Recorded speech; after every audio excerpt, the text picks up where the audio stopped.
Oh, hello. Do you have a warrant to be here? When I'm Prime Minister, I will keep my promises. Isn't it funny to listen to a trust fund baby lecturing Canadians about being too rich? Mr. Speaker, we see proof that the Conservatives simply don't understand that low-income families don't benefit from tax breaks because they don't pay taxes. Canadians are struggling to put food on the table, and what are the Liberals doing? Well, they're giving $25 million to Costco and Loblaws. And what are the Speaker, the NDP leader was just asking about why the Prime Minister gave tens of millions of dollars in corporate handouts to powerful grocery chains. So the answer, of course, is that he voted to let the Prime Minister do that. Not a single penny of that money could have gone without the vote of the NDP coalition partner. But Mr. Speaker, we can see very clearly that all the stories out about the lobbyists' connections with the Leader of the Opposition are actually hurting the Leader of the Opposition, which is why he's asking those questions of the NDP. But he has an opportunity right now, Mr. Speaker. You know, this show reminds me of a 25-cent cigar. Oh, yeah? Why is that? Because it's cheap and it stinks. Everyone has an opinion about Canadian federal politics. Your predecessors have probably voiced very similar concerns to committee members, and literally since 2015, there has been no appetite by the Justin Trudeau government to provide any meaningful consequences to these violations. Is that correct? Well, Bill. Hey gang, what's up? Just Ehren right here, Question Period Canada, learning all about Canadian federal politics, sharing that with you. We've got these committee meetings. They're so exciting, guys. We get to see all the heavy hitters: Rachel Thomas, Larry Brock, Michael Barrett, Michael Cooper, Stephanie Cousy, Shannon Stubbs, Rick Perkins. There are so many heavy hitters, and the witnesses are always difficult. They never have the right answers. It's super interesting every time. Let's get into it. Let's check out another crazy committee video. Let's check it out. Mr. Dufresne, we're going to go 4 and 4. Mr. Brock followed by Ms. Khalid. We do have some votes we need, so I need to leave a little time for that. Go ahead, Mr. Brock, for 4 minutes. Thank you, Chair, and thank you, gentlemen, for your attendance. Commissioner, my questions will be directed towards you for the 4 minutes that I have. Is it accurate, sir, that apart from my colleague, Mr. Barrett, he is the only parliamentarian to launch a particular complaint and a request for your office to investigate the circumstances behind the Arrive scam issue? The current complaint was in response to Mr. Barrett's. Is the only parliamentarian? My team can correct me if I'm wrong, but my understanding is that's the case. Okay. Have you received anonymous complaints from any other source in relation to the Arrive scam debacle?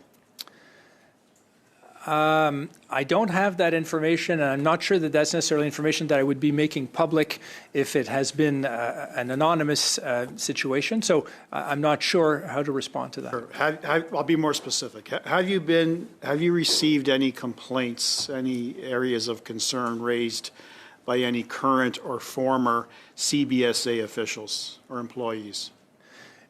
Again, these are not, the Privacy Act provides significant confidentiality obligations on me on that. Okay, I anticipated that response. I thought I'd ask it though.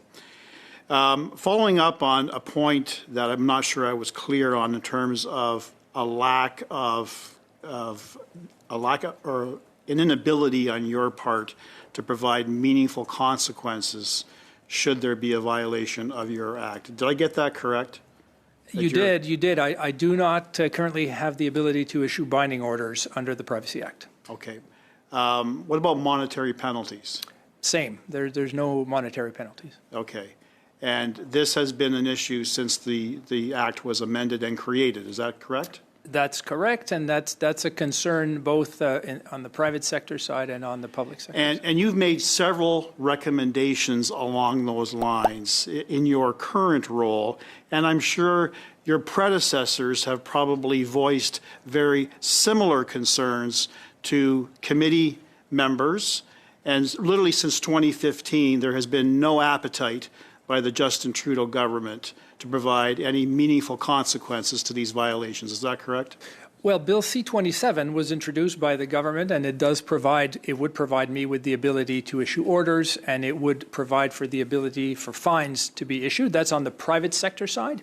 In terms of the public sector, there's no bill to modernize it. Currently, the Department of Justice has done a consultation paper where that was a recommendation in terms of greater compliance mechanism, and I certainly encourage that from moving forward. Sure. And when was that recommendation made by the DOJ?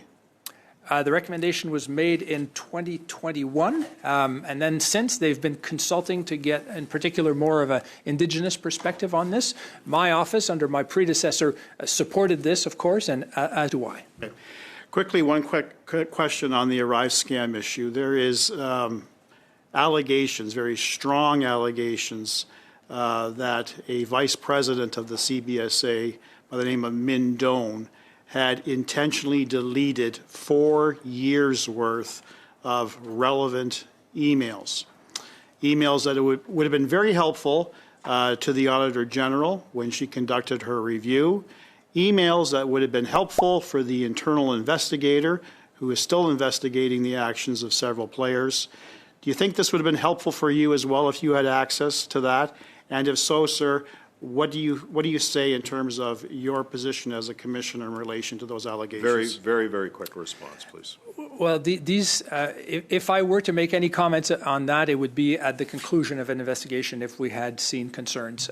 So it's not something that I would comment on at this stage. Ms. Khalid, for... Everyone has an opinion about Canadian federal politics. So what do you think, gang? Point of order, Mr. Speaker. Point of order, Mr. Chair, Madam Chair. These videos are so crazy. Things that happen in the House of Commons are ludicrous these days. We've got to keep an eye on these Liberals and NDP, their nasty coalition. We certainly do need an election. I'll invite you to come and join our live broadcast. We cover those daily, every single question period. It's a great chat room, a fun community. Come and hang out with us there. Till the next video, we're just showing you all of these crazy clips. Canadians can make up their own minds. They need to see this stuff though. Till the next video, thank you for watching this one. I'm Ehren. Like, subscribe, share, get notified, all those fun things. We'll catch you next video. Thanks a lot, gang. Till next time. So you want to vote for a pretty boy Canadian named Justin. What could possibly go wrong? I made a mistake, and I'm sincerely sorry. 2 weeks ago, we covered Trudeau's multiple scandals and ethics violations. But that is not the full extent of Trudeau's scandalous past. Trudeau's time as Prime Minister has been mired by innumerable instances of poor conduct, embarrassing gaffes, and attempted cover-ups.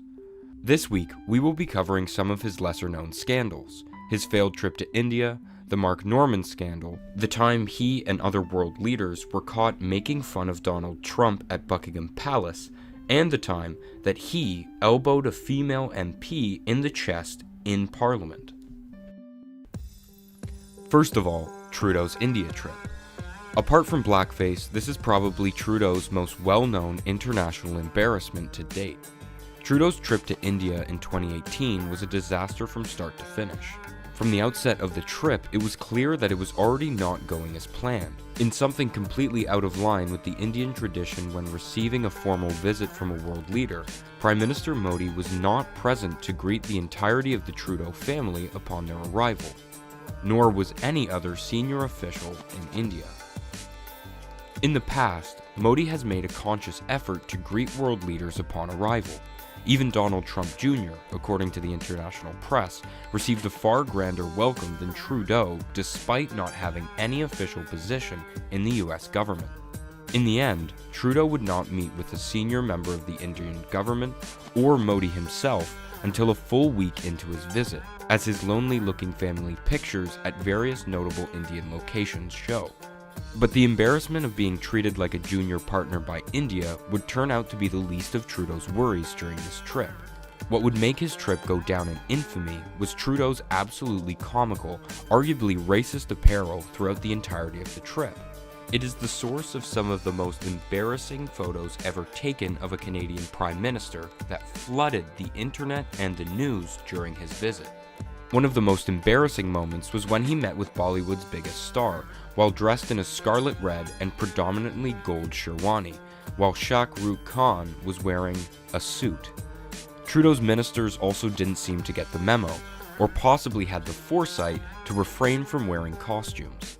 To make matters worse, Jaspal Atwal was invited to one of his events, a businessman convicted of attempted murder for his role in the 1986 attempt to assassinate an Indian cabinet minister, and he even got a picture with Sophie Gregoire Trudeau. The trip was a complete disaster. They were snubbed from the outset, wore ridiculous clothes throughout, and even invited a domestic terrorist to an event.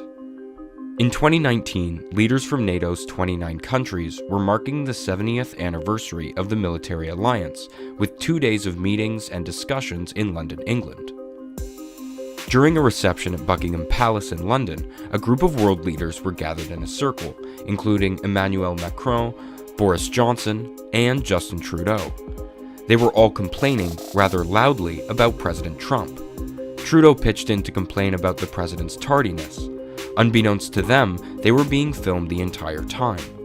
Trump responded to Trudeau's comments at another news conference with German Chancellor Angela Merkel on the Wednesday afternoon, calling Trudeau two-faced.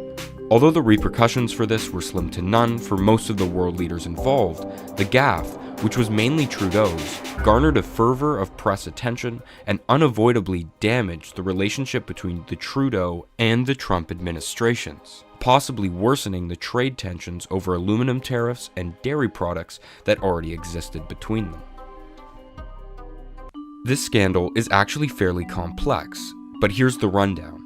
Vice Admiral Mark Norman, a man who was once second in command for the entirety of the Canadian military, was accused of leaking documents that exposed the Liberal government's attempts to slow down or halt a project which would convert a civilian transport vessel into a military vessel. Following these accusations, Vice Admiral Mark Norman was stripped of his high-ranking military position and had his house raided by the RCMP.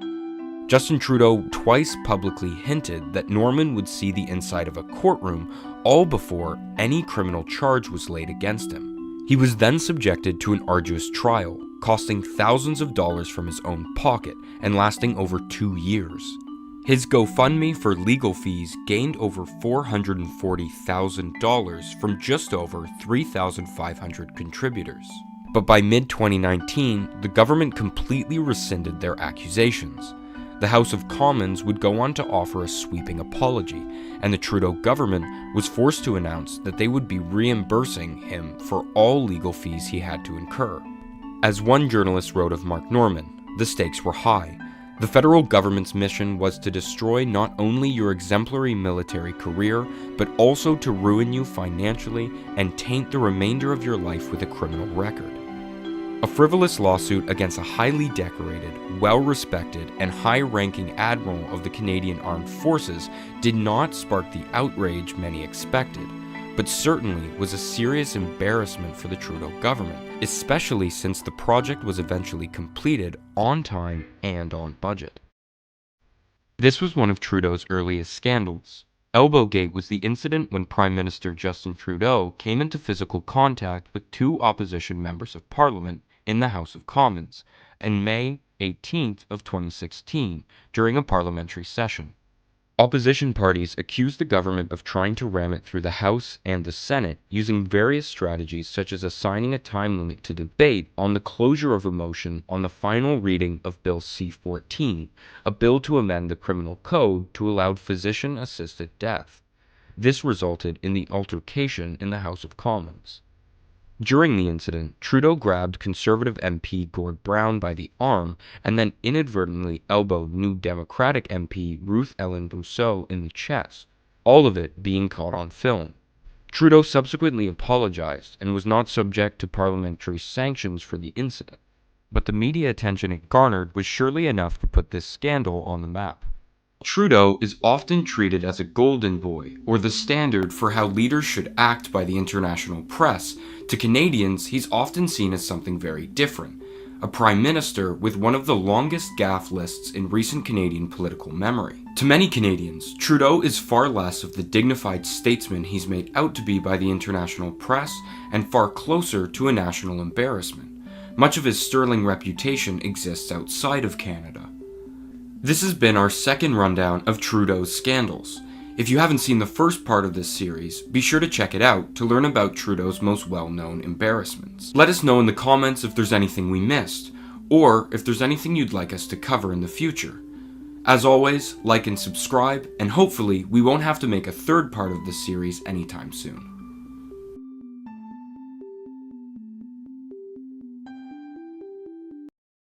And they'll end up with a security override, and they'll be in minimum security, and they'll be living in a townhouse with other offenders on a street where there's no walls and no barbed wire. Point of order, Chair.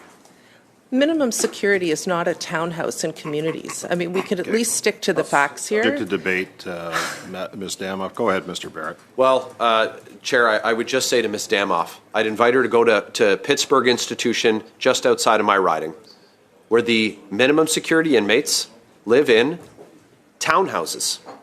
They have a shared kitchen. There's a single door handle lock on the door, no alarms on the windows. They wear their jeans and T-shirts on the weekends and walk of their own volition down to the creek and go down to the lake and go fishing. Hey gang, what's up? Just Ehren right here, Question Period Canada, learning all about Canadian federal politics, sharing that with you. We've got these committee meetings. They're so exciting, guys. We get to see all the heavy hitters: Rachel Thomas, Larry Brock, Michael Barrett, Michael Cooper, Stephanie Cousy, Shannon Stubbs, Rick Perkins. There are so many heavy hitters, and the witnesses are always difficult. They never have the right answers. It's super interesting every time. Let's get into it. Let's check out another crazy committee video. Let's check it out. Mr. Barrett is next. Go ahead, Mr. Barrett. Yeah, thanks very much, Chair. With respect to the comments from the Leader of the Opposition with using the Section 33, the notwithstanding clause, I think it's important to note that Section 33 is Section 33 of the Charter. So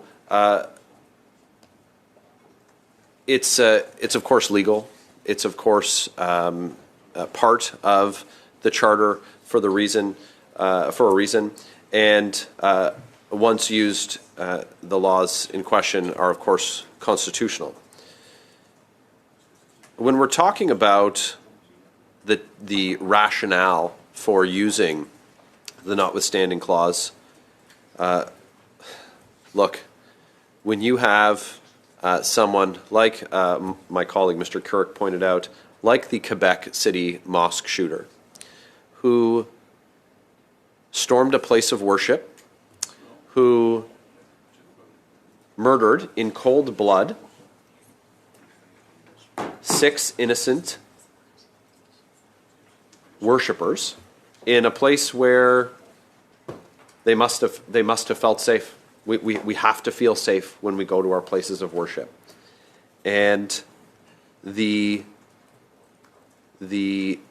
violation of that sanctity can't be overstated. And the heinous disregard for the lives of the victims in that terrible event.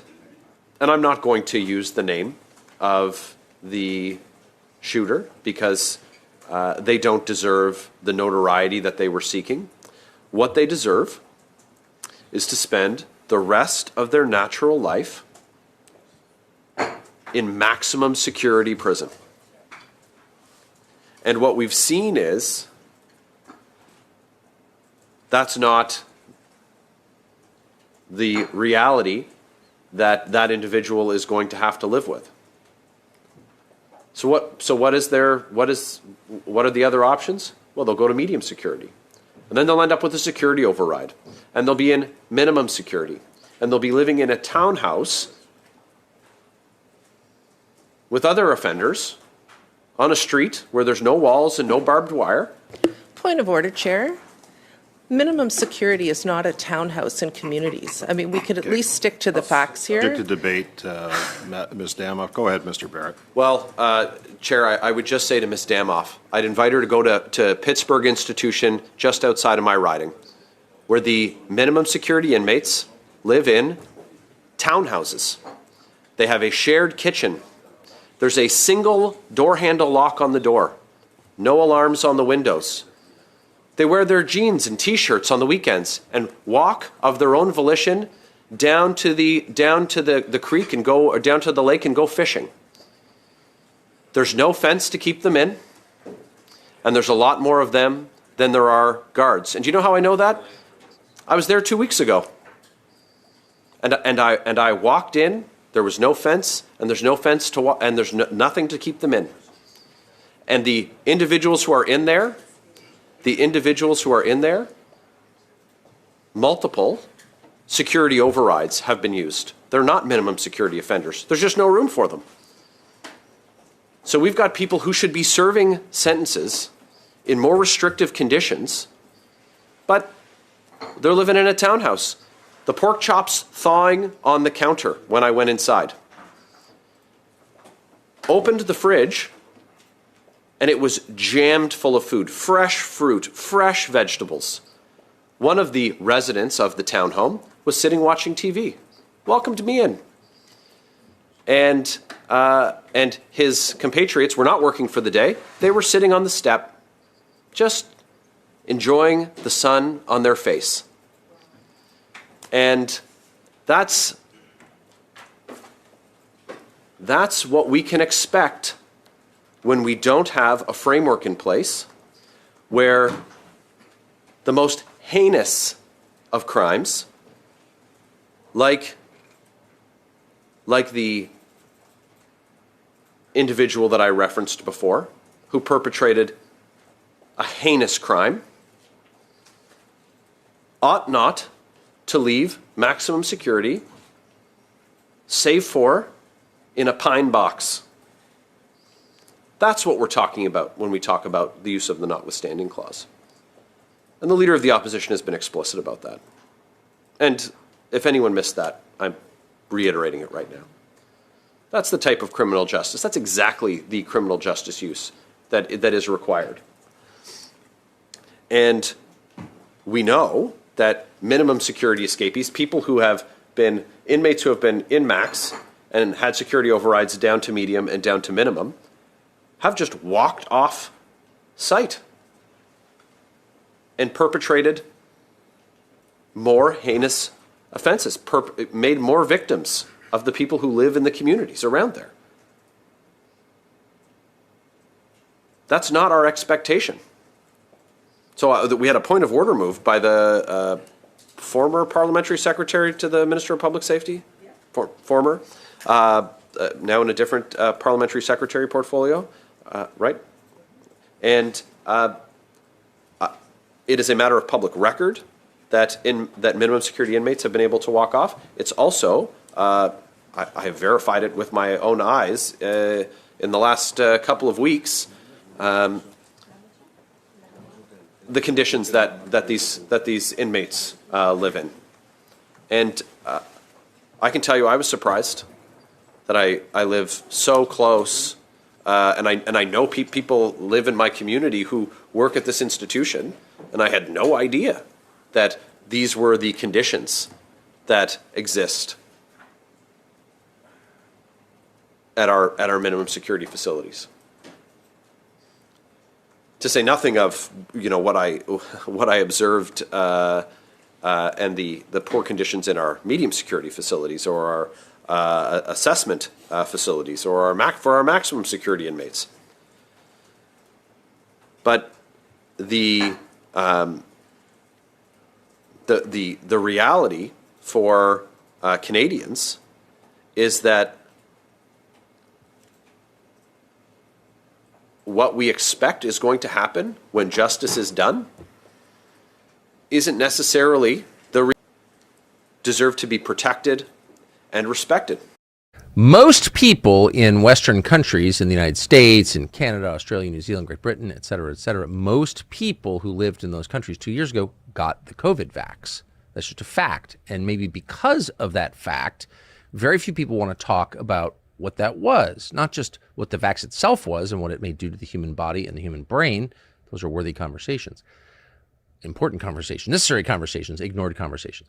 But the bigger conversation is, why were governments across the West pulling out all stops to force people to take this compound that they called a vaccine? What was this? And what do we learn about the motives and the aims of those governments by their behavior around the vax? What do we learn?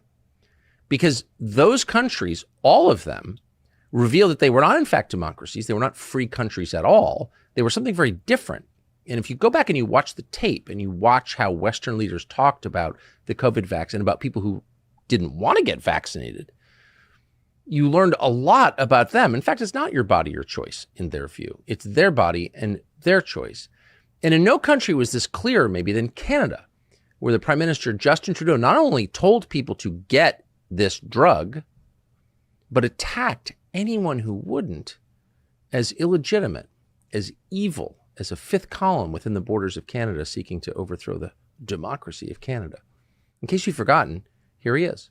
For the vast majority of people, the rules are very simple.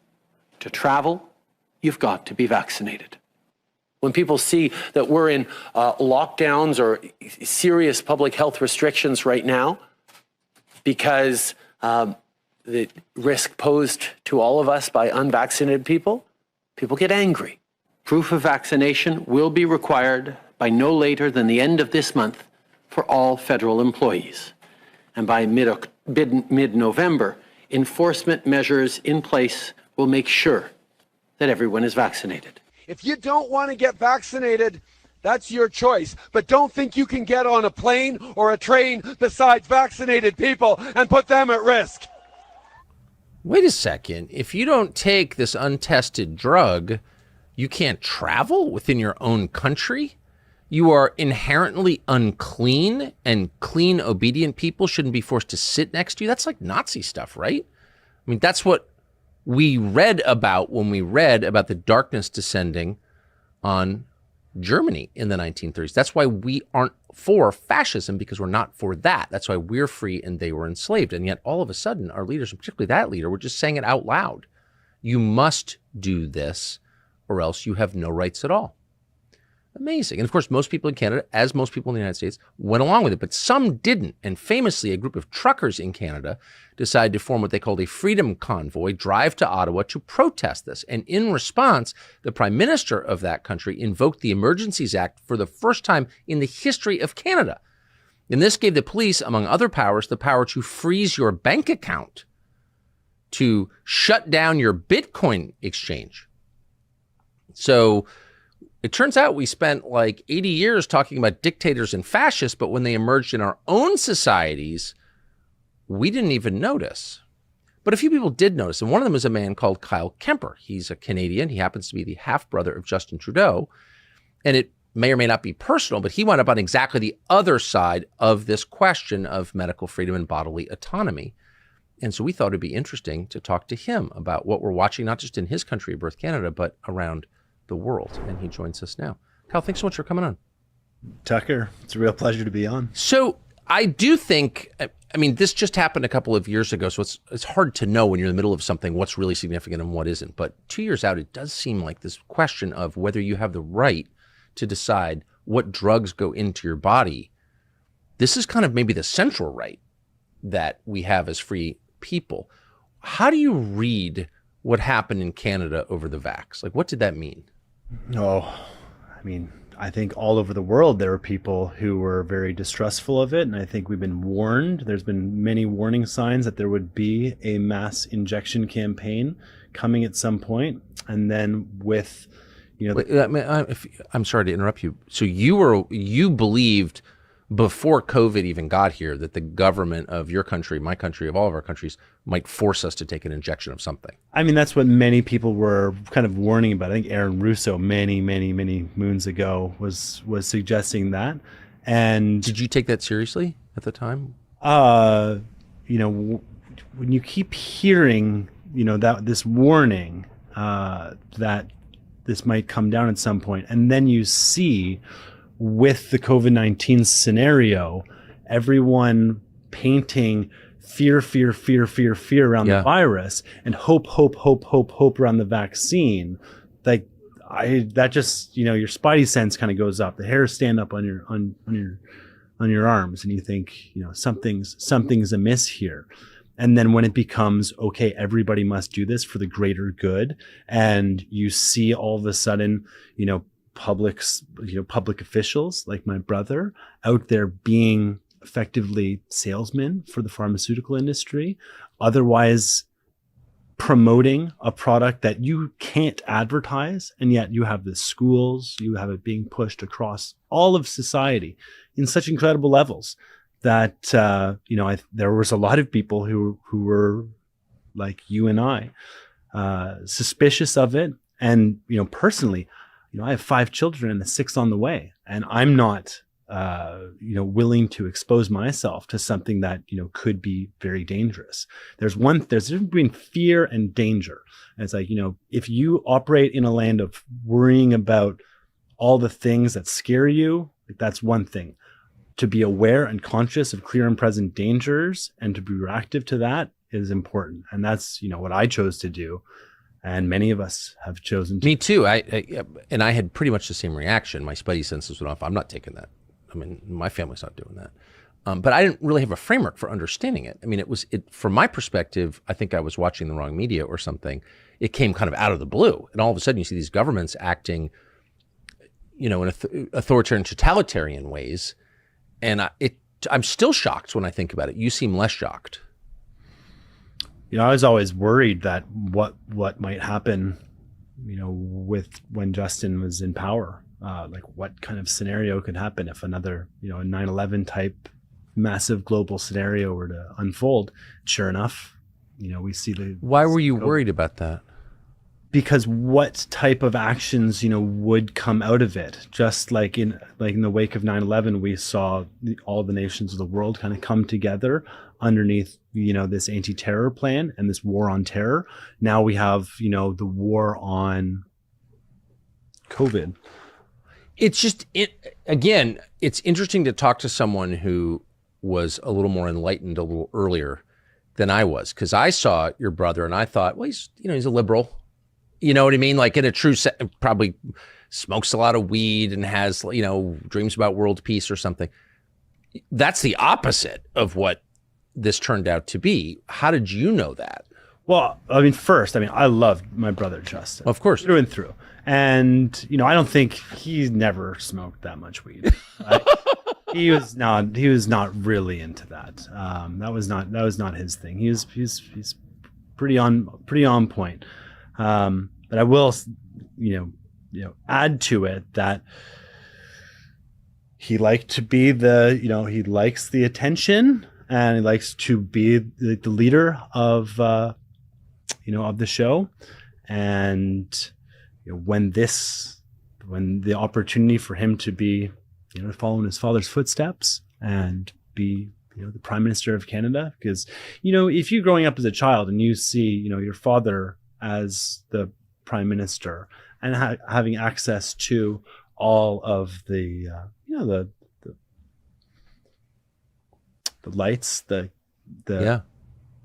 events, the interactivities, the trappings, we say. Trappings, yeah. You kind of want that too. And I think, I don't know what exactly took place, but, you know, at some point it was like, yeah, you know, it was either Justin was kind of identified as someone who'd make a great Prime Minister and was, you know, helped in that journey.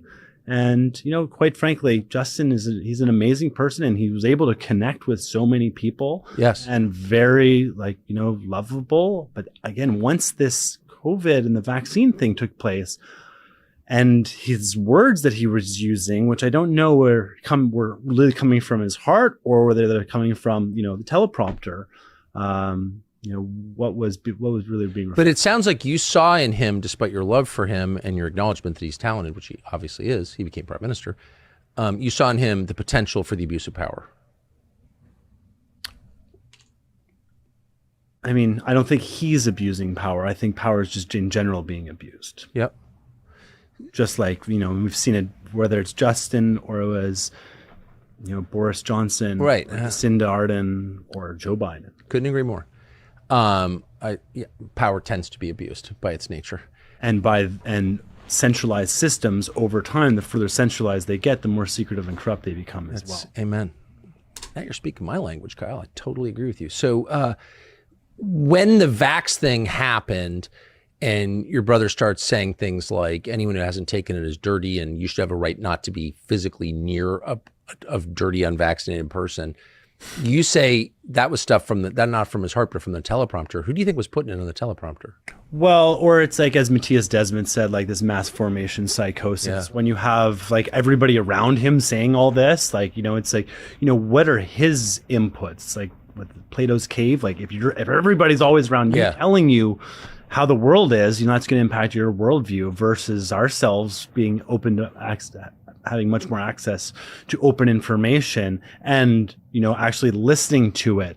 Like there's a point I really believe, like there's good intentions, but when counter information is presented, it's like you don't want to hear it, and it threatens the worldview. It's like, just give me the blue pill. I'll just keep taking. Totally the blue right. pill.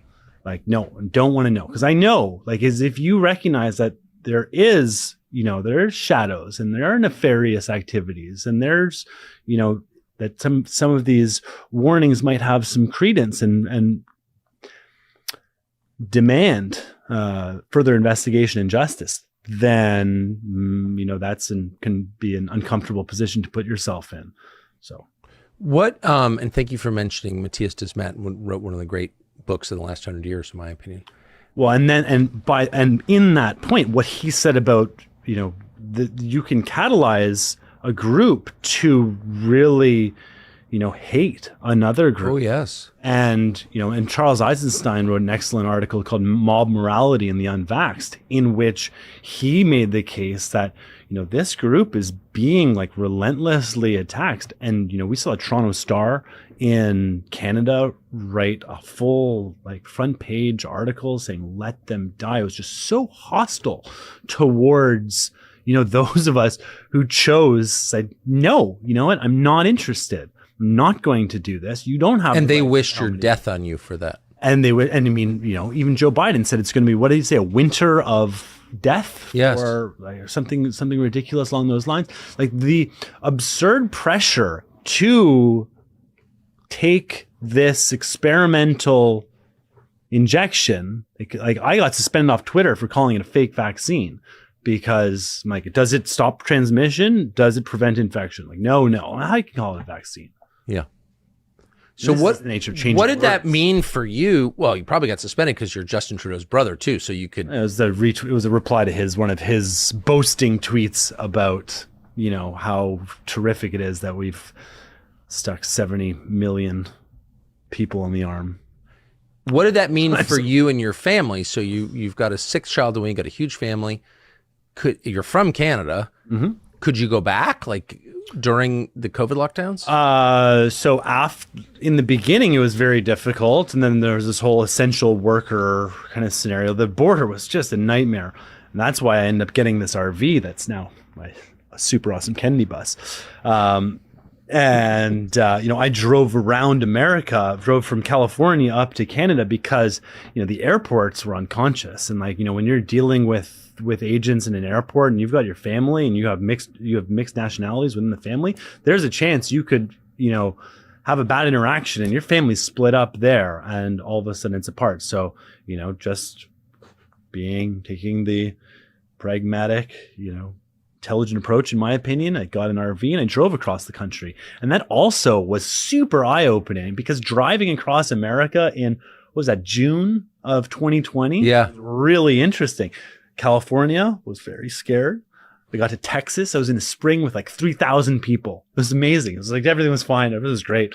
And then as we proceeded to get closer to Ottawa, it's the level of fear, you could just feel it. And then once you got into Canada, oh my God, it was you're there 14 days, pure isolation between coming in there. And like, and if you were in contact with other people in 14 days, you could face up to 6 months in jail. And I think it was $500,000 fine was they're threatening you with.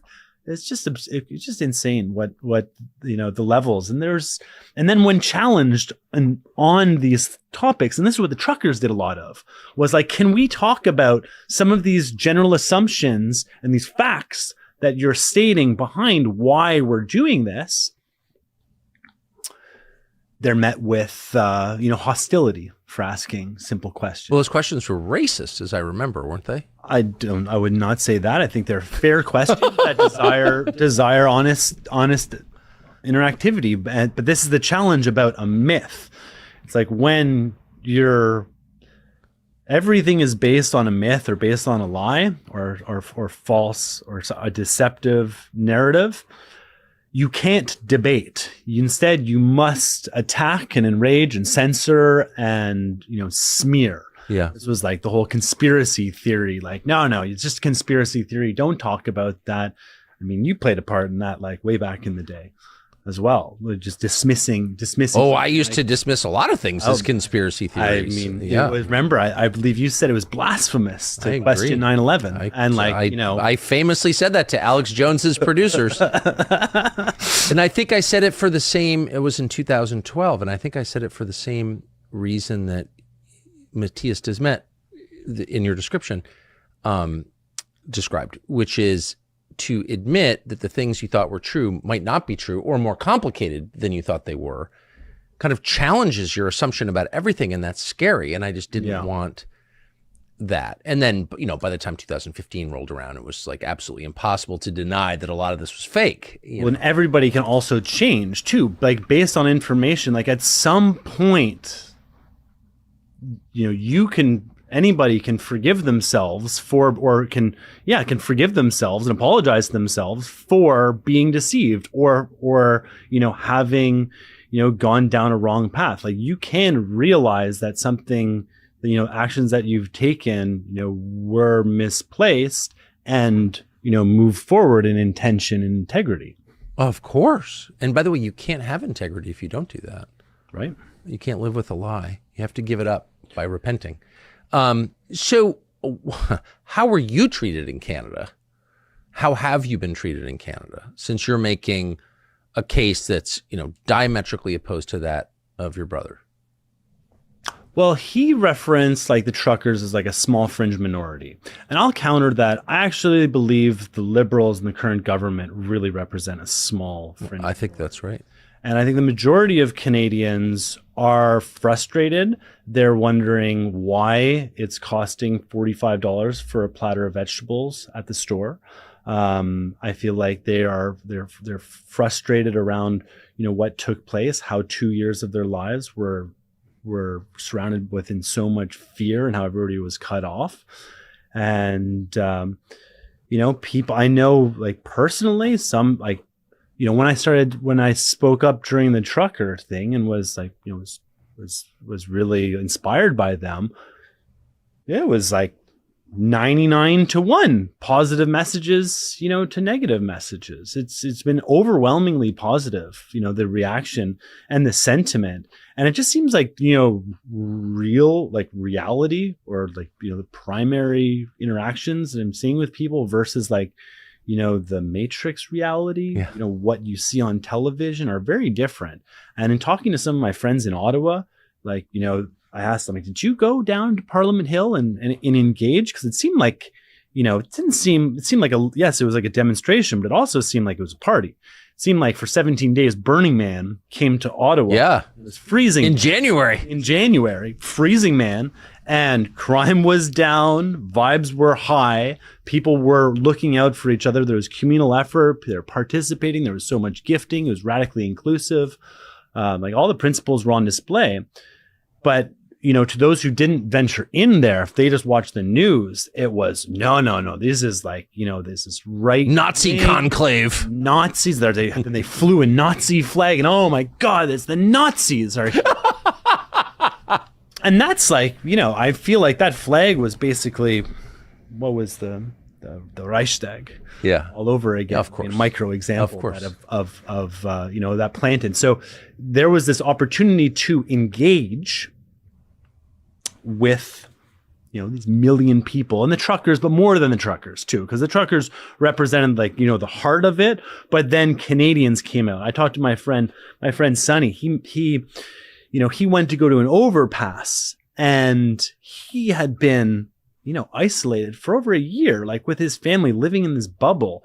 And when questioning things, and then he went out to see the overpass and see all the truckers. There were hundreds of people at this overpass. And just the energy of all those people was really inspiring. And then he ended up going to Ottawa and being like, this is incredible. So, the reality of what took place on the ground there, if you went out and visited and saw with your your eyes versus what the media was painting it as, were very different. And unfortunately, because it's based on a myth, the government just chose to engage or enrage versus engage. And, and then following it, they enacted the War Measures Act, rebranded the Emergencies Act, to censor people's bank accounts. Individual personalities within the movement were indefinitely detained. They confiscated, used legal tactics to lock up a lot of the donation funds that were going towards supporting the demonstration. Give, Send, Go, the faith-based crowdfunding platform, got hacked by some devilish characters, and then they released all the information of the donors to the public. And our valiant mainstream media in Canada were first to go through and analyze who all the people that donated were and start doxing people that guy works works on Parliament Hill, and people were getting fired as a result of it. And for me, what was really kind of challenging out of this was, if you bring 1 million people to Ottawa in the heart of winter for this truly exceptional gathering with a purpose, and they use the horns, and by the end, the horns, they were trying to work with the city too, and they were trying to, they wanted to respect. They didn't want to be, real assholes to everybody in the city. And the beginning of, you don't know exactly. It's kind of coming together. But the result of, the security guards come into the zone and clear everybody out, and they got those terrible images of that ridiculous horse trampling of the old lady, and a bunch of brutality, and those were some of the images that really stuck, because they didn't want the bouncy castle images to be what this thing was remembered. People cleared out peacefully, and it was bouncy castles and hot tubs and street hockey and fireworks and dance parties and press conferences and experts gathering together and gifting and communal activity. That's one thing. So instead, they brought in the security guards, and they had a really ugly kind of house cleaning to it, and then they punitively went after everybody. So as Canadians, if you can't change or have a voice through a massive demonstration like that, what methods do you have towards influencing or shifting radical policy? Yeah. Okay. So that now we're getting to the point, which is, if you take away peaceful democratic means of protest and change, you leave people with only ugly options. Well, or we're now, when you get pushed, it's what are we going to do? And I feel the world is full of amazing innovators. And when you see this, it's okay, protests aren't going to work. What else can we do? Year's 2024. We have unbelievable technologies that we've never had before, like Bitcoin and crypto and blockchain and distributed ledger technology, internet.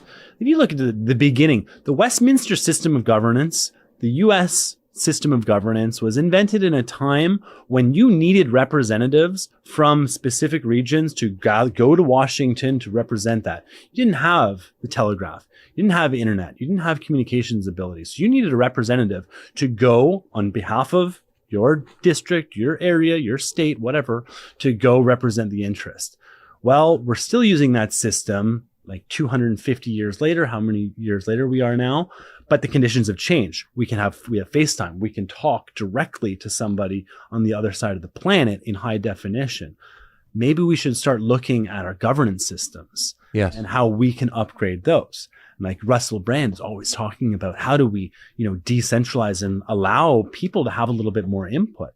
In Switzerland, it's a form of direct democracy. If you, as a citizen, have an issue with something, you go get 100,000 signatures, and then the entire country will vote on it. Yes. And they'll be presented with a booklet that says why you should vote for this referendum, and then the government's official position why you shouldn't vote for this. And everybody gets this booklet.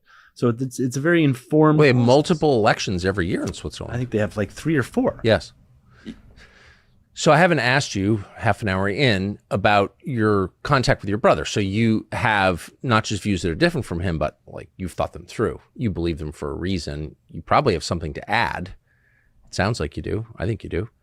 Did you call him at any point? I did. In the very beginning, I mean, I wanted to help out. My family's got restaurants. We got the Clock Tower brew pubs in Ottawa.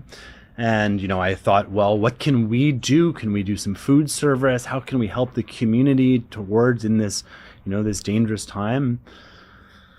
I wasn't really met with too much. Obviously he himself, I think, was also taking in so much different information. And I, wanted to help.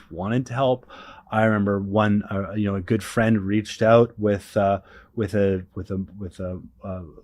mushroom solution that was helping the cytokine storm, and sent that his way, and never got any kind of answers to it. Just didn't seem like, he was really looking for too much help. And then, like, once the vaccine agenda became really clear, that's when I was just like, hold on here. I remember, Mickey Willis put out Plandemic 1 with Judy Mikovich, but then he put out Plandemic 2, Indoctrination, which really detailed, the Event 201 scenario, where they basically role played how a global coronavirus pandemic should be handled by the corporatocracy in conjunction with government and media. And, so they role played the whole thing 2 months before, or 3 months before it all went live. So I was very it's kind of skeptical once I started learning all that information. And I could just see that, Justin, it wasn't going to be there. And the opportunity for open discourse about this, I don't think he wasn't really interested in my points of view on these topics. Was he angry at you for expressing yours? I don't know. I mean, hopefully in his heart of heart, he's proud of being open and honest and speaking your truth. I think this is critical. I think, this is the path forward. And it's also big admitting, when you're wrong. That's the acid test right there. Can you admit when you were wrong? Can you admit when you're wrong? That's right. And apologizing, but also it's like with our children. It's like, they'll say, I'm sorry, but they don't necessarily know why they're sorry sometimes. Like if they hit, and I'm sorry for hitting you. That's what, or for doing this, but explaining to really understand what the problem was. And there's this kind of, this healing modality that needs to be embraced going forward. Are you familiar with the Hawaiian healing phrase, ho'oponopono? No. Oh, it's beautiful. So it's a Hawaiian healing prayer that's comprised of 4 lines. I'm sorry. Please forgive me. I'm grateful or thankful, and I love you. And you can say these 4 lines to yourself first, and apologize to yourself for those things that you did. Find place to forgive yourself for the things that you did. Be grateful and thankful to yourself, and also love yourself, really critical. But then you can also use this with other people. So I say this to my mother, because I know, what I was doing was hurting, was causing energy. So, and I say this to Justin too, I'm sorry. I'm sorry for any harm that I've caused, or if my words have negatively impacted your life. Please forgive me. I'm just trying to speak my truth and do what I think is right. Know that I love you, and I know that I'm thankful and grateful for everything, all the lessons, all the learnings, all the interactions, and that I love you, in my heart of hearts. And this Ho'oponopono message is something that I think we can take out there, and you can really heal a lot. And we live in a very divided civilization right now, more than just a country. Like in America, it's very divided. And this is one of Bobby's messages. Like, how do we heal the divide? How do we bring people together? Because it's been so polarized, and it's easy to, and I feel like it's by design. It's divide and conquer. Of You course. have people just like, how many different identity buckets can you get them in? And then when they're all fighting each other, it's like, it's easy to control. Versus like if we can actually heal and start working together and having open, honest discourse and respecting the differences of opinion that we all might have and share.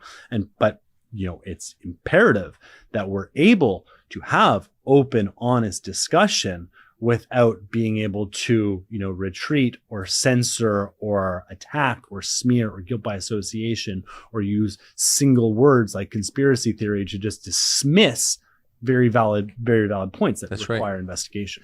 Right. I mean, you have to be honest enough to assess things on their own terms. Even if it's something you don't want to hear, the first question you have to ask, it's your moral obligation to ask is it true? Is it true?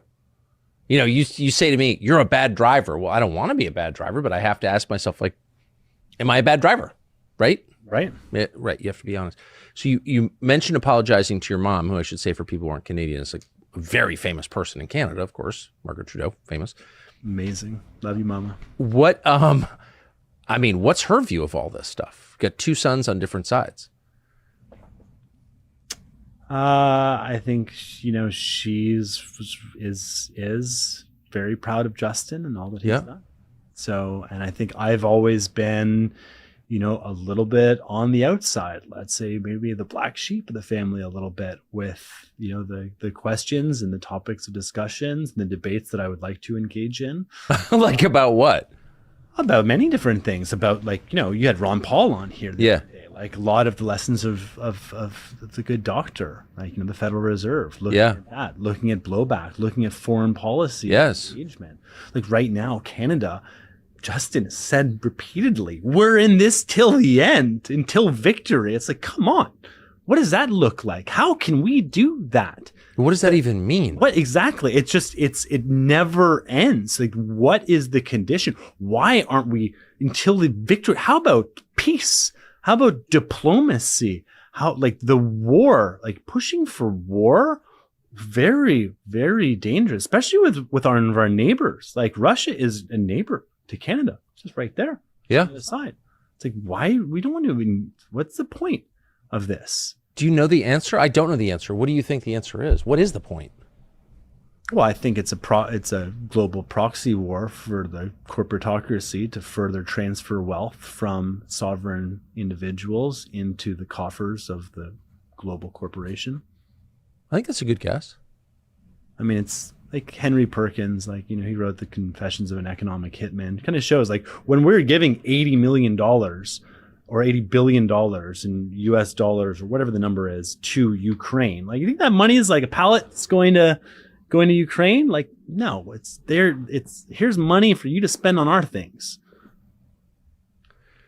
So, you've made reference to prayer, and you've sort of revealed a worldview that is spiritual on some level.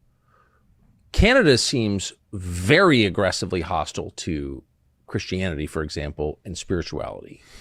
And that seems like a new thing. All these church burnings, for example, take place across your country.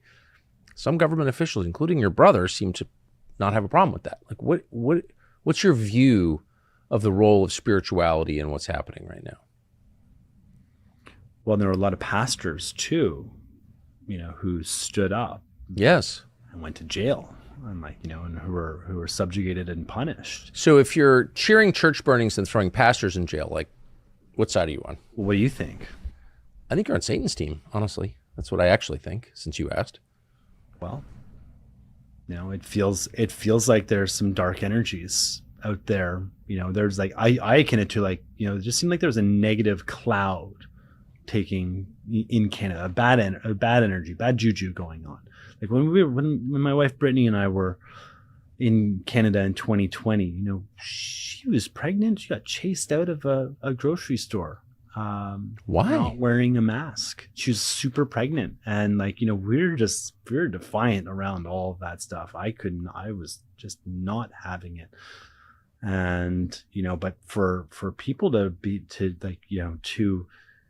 get to that level of animosity and hate towards someone for not kind of complying. It's really scary that it got to that state. And chasing a pregnant lady out of a grocery store? Chasing a pregnant lady out of a grocery store. Triggering a miscarriage. That's just absolutely beyond. Oh, it's horrible. So did you grow up in Ottawa? I did.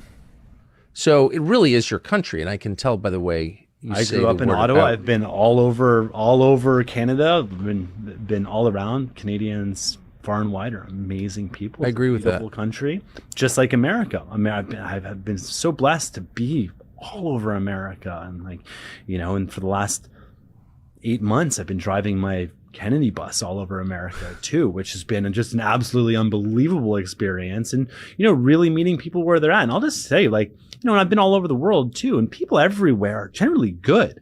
And it's like, there's good, beautiful hearts all over. There's bad people out there. There's some people that seek to deceive and cause chaos and might quite frankly be evil. But, I just have to do the best I can. And lead with an open heart and speak truth, and again, do the best you can. Be impeccable with your words. Don't make assumptions. Don't take things personally, and always do your best for agreements. Amen. So the reason I asked you, just to confirm that you grew up in Canada, and then you get to 30 years later, your pregnant wife is being chased out of a grocery store. How did that happen? How did we? Because it didn't just. It came to a head during COVID and the trucker protest, but these things build over years. Did you see it coming? Did you know that the country was changing from a free place to a totalitarian place or a mob rules place?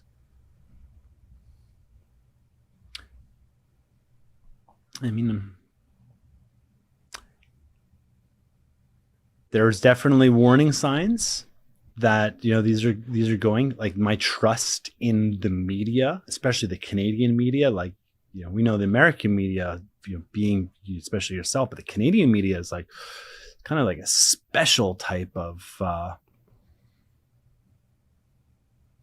hypnotic, deceptive. There isn't so much a real left right. It's kind of all just the same melange of here's what you believe, what you should think, and a lot of what should be objective reporting is presented with careful subjectivity. It sort of marinates in propaganda. I remember seeing Hockey Night in Canada, a broadcast of it, and I was really struck, not just by the high level of play on the ice, but by the propaganda slogans everywhere around the rink that had nothing to do with selling anything. It was selling ideas about Canada, and I thought, wow, that's 1984 stuff. And then look, when the COVID scenario took place too, it's you don't shut down the hockey, right. You don't shut down the gladiator sports. You need to keep people still doing that. So they just enacted the bubbles, and then they spin in all of a sudden the propaganda influence starts getting through and through into the sport, which is already there, but it becomes a little bit more in your face. And people aren't there's no fans in the stadiums here. It was but they kept playing, so that people could still have their sport and still have their entertainment there. How did you wind up so different from your brother? I learned a lot from Justin. I learned a lot from my brother Sash, and I learned a lot from my late brother Michelle. I learned a lot from my father and from my mother and from my friends, and through experiences and through travels and through a very varied work history, and saying yes to things and opportunities, and just getting out there and experiencing all sorts of different things and keeping kind of an open mind. That's how I've gotten to the point where I am right now. Huh. Can you name a certain set of experiences that made you so different? Being involved with the Ron Paul stuff back in the day, listening to that, to the crypto industry and participating, which was in the beginning, which was a lot of like the libertarians, coming together, looking at, how do we solve for the Federal Reserve? How do we solve for decentralized peer-to-peer electronic cash? Which yes. was Satoshi Nakamoto's vision. And then, just being immersed within that group of people was, very enlightening and very educational. And then like there was a certain point in 2015, 2016 that like a lot of the Burning Man kind of community started getting really into this space too. So, and there was like cross-pollination of information, and, a lot of the principles out of that were very, eye-opening as well. And, and I've spent a lot of time in California as well. And coming from Ottawa, which is, I'd say it's a conservative city. It's a government town, but it's a conservative town. Like, as an entrepreneur, as an innovator there, and as a creative, a lot of times, the first reaction is to say no to an idea. No, that's not going to work because of this, that, the other. But you go to California and being in these very innovative kind of environments, and the action is yes, like here's how we can do it. And it's like the kind of the American spirit, right? It's like, yes, we can. Let's build, let's create. And let's challenge and not just believe that you can't do something because, it might not work. It's like, you got to open yourself up to some vulnerability and try, because you're never going to succeed if you don't try. So at least try. It's like Bobby, he's freaking doing it. Going for the presidency. You show so much courage doing that. I'm behind you as well. Let's try this. We don't know what's going to happen. People will tell you they know what's going to happen. Nobody knows what's going to happen. That's true. So why not give it your best? And it's like, and recognize that if you don't like the status, it's like Switzerland. You don't like that law? Guess what? Get up, go out, get 100,000 signatures, and then everybody votes on it. Is there any chance that happens in Canada? There's no recourse, and this was one of the issues out of the trucker thing is, what can you do? Can you have a referendum? To do a referendum, and many people looked into it, you need a support of a sitting MP, and many of them aren't kind of willing to do that. So there's no like direct ability to participate. And Justin said, if you want to make a difference, if you don't like these policies, well, get out and vote.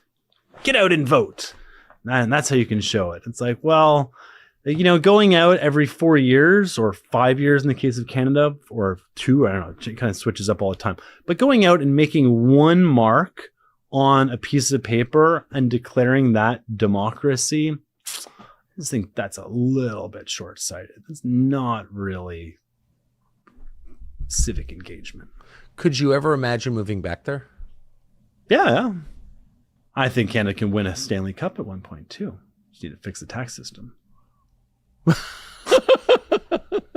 Would that be an inducement to move back? The tax system? No, the Stanley Cup.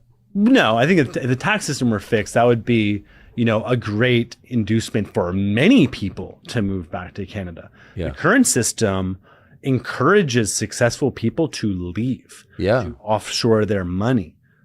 It's not a culture of celebrating achievement and value creation.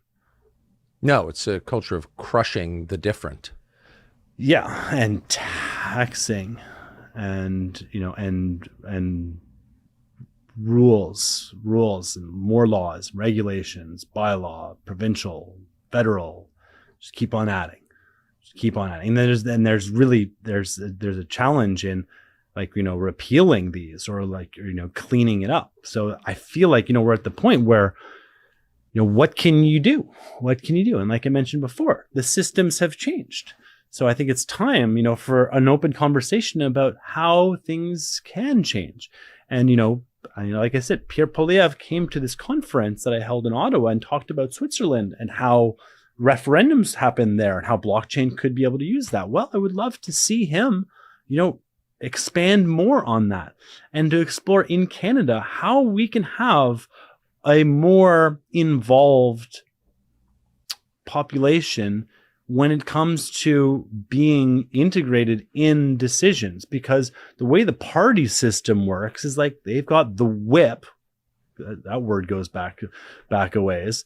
They use their whip, and all people within the party just have to vote according to, you know, the party's dictate, and that doesn't represent the people. Like, you know,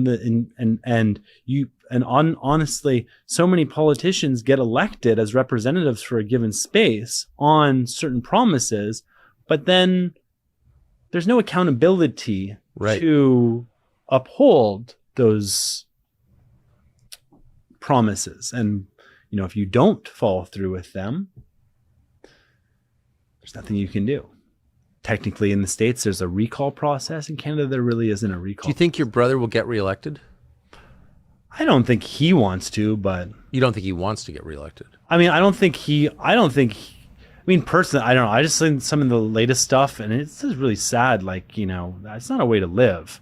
You know, when I'm out here fighting for freedom and, like, you know, speaking for freedom and liberty, well, Justin is not a free man. Like, you know, he has... They just showed him trying to go to an event, I don't know, a couple of days ago, and there were probably like 50 cops, like, you know, as his escort, because Canadians are pissed off. It's angry out there, folks. It's not a good look. You can't drive a car. Like, he can't go to a restaurant. Like, you make a big sacrifice when you enter into that public arena. And, you know, and he has entered that public arena. In the beginning, it was all kind of sunshine and rainbows, but now it's dark and there's a lot of negative energy. And to all the people that really are putting that negative energy on Justin, just recognize, like, you know, Justin's like the captain of the hockey team. He's not the manager of it. He's not the owner of it. Who do you think the owner is? Who do you think the owner is? I don't know. You have a pretty good idea.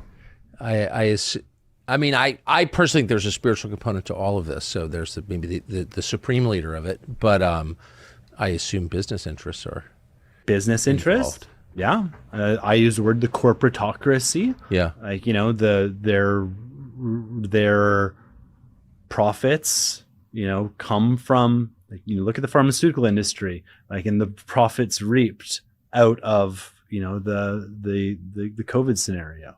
You know, it's just one example. Or the military industrial complex and the money and the profits reaped out of war. And, you know, you can... But Canada's gotten so much poorer. I didn't go for a few years because of COVID, and we were just there this winter. And it's a poorer country. It's just much more expensive. And people's standard of living is dropping. I think that's fair to say, right? So how could... like it. How could... Well, it's also true in the United States. How could leaders, when their own country's getting poorer, send all this money to a war across the world that has no benefit to them at all? That's a great question for them.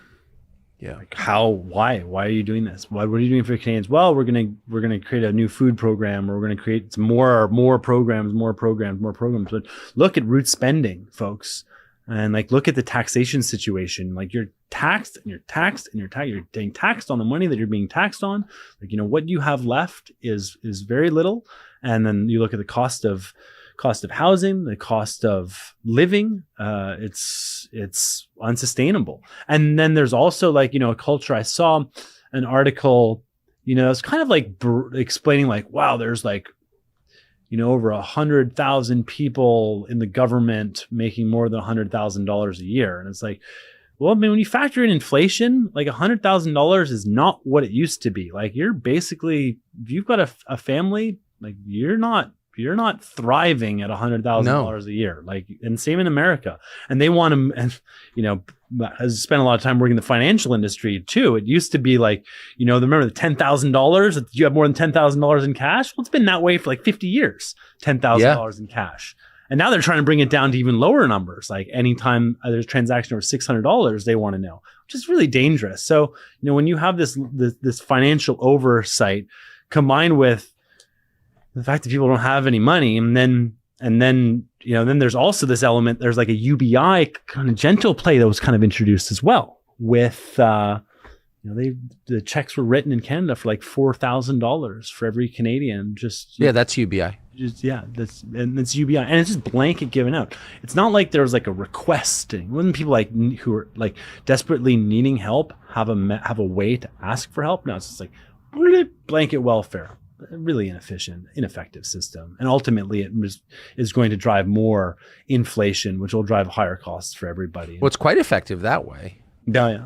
If you want to make people totally dependent on the people in power, that's what you do. Right.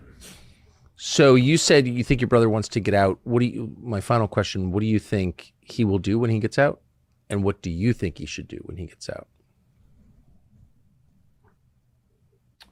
I mean, if you think about what did Bill Clinton do when he got out? It's like, I'm going to go on speaking tour and go sit on boards and do things like that. And you could probably do that.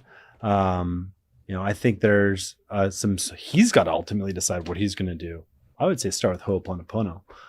That's a good place to start. With the Hawaiian prayer. With the Hawaiian prayer. Say you're sorry. Say you're sorry. Apologize. Ask for forgiveness. But tell people why you're sorry too. Come clean. There's stuff. I'm sure there's some stuff. Just repent, if you will, and move forward in a good path.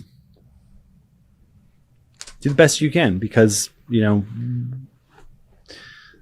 this is this life that we have to live, and let's respect our children, our grandchildren, our parents, our elders, our ancestors. Carry the flame. Amen. Kyle, thank you. Tucker, thank you. Free speech is bigger than any one person or any one organization. Societies are defined by what they will. MPs were coming in to vote on the physician-assisted dying bill, many angry that the Liberals had cut off debate. Now watch this. The man in the... Welcome back from the Fox studio lot in Los Angeles. We're happy to be here. For more than 100 years, the United States has, as a matter of official policy, opposed dictatorships around the world. But what if tyranny arrived right next door? What would that look like? And what would our government do in response? Would we liberate the people living under authoritarian rule as we have around the world? That is the topic of our upcoming Tucker Carlson Originals documentary, Oh Canada. Here's a first look at what we found. The cost of freedom is always high, but Americans have always paid it. Some nations may be able to turn a blind eye to atrocities in other countries. The United States of America is different. Fortunately for the oppressed, America's influence is considerable. Roger, target mark by Islet. Oh, mankind. We like to say people kind. Exactly. All right. The police then moved in and arrested me. Bye, Daddy. In the entire time that I was in prison. They shot me point blank. My mouth, my nose, my eyes. I received bruises, my hands were bleeding. You're placed under arrest right now. I was arrested, handcuffed, and put in jail. The greatest danger of all would be to do nothing. We care about saving innocent lives. The tyrant will soon be gone. The day of your liberation is near. So it made us wonder, what exactly is going on in Canada? We sent our producers there for months. They made immediate contact with Lauren Southern, who is a Canadian and one of the best-known freedom fighters in that country. She joins us on set now. Lauren Southern, thank you so much for coming. I'm glad you're able to get out of Canada. Barely. I think most Americans are kind of unaware of what's happening in your country. How does it feel from within it? Oh, it's absolutely maddening. We've just in the past few years, we've had a large thousands of guns banned in the country. We've just found out that our elections were almost entirely rigged by the Chinese government. So that's new news just in the last week. And essentially, we've lost our right to protest. I'm sure everyone saw it during the truckers, but that has continued on. That has persisted. Canadians are living in a state of absolute fear of our government, and we're not even sure if our government is controlled in Canada or overseas. Right, whether your democracy is real, and of course that's a familiar feeling to Americans. So the freedom of speech, the freedom of assembly, and the freedom to defend yourself, including against tyranny. The first two rights hang on the third. We interviewed you at some length in this documentary about the right to self-defense. I want to play part of it for our audience. One of the saddest parts for me is, I've got handguns myself, and I will probably be one of the last Canadians to own them. Those guns will die with me and then go to the government. I don't get to hand them down, nothing. He's banning firearms that in many cases are not even semi-automatic. We've got a thin veneer of civilization here in Canada right now. And when that thin veneer of civility crashes, the government don't want a bunch of people with guns that can defend themselves and have their own communities out here in rural Canada. They want to be in control. This will always be home to me, but it's just a bunch of politicians trying to make it less and less like home every day.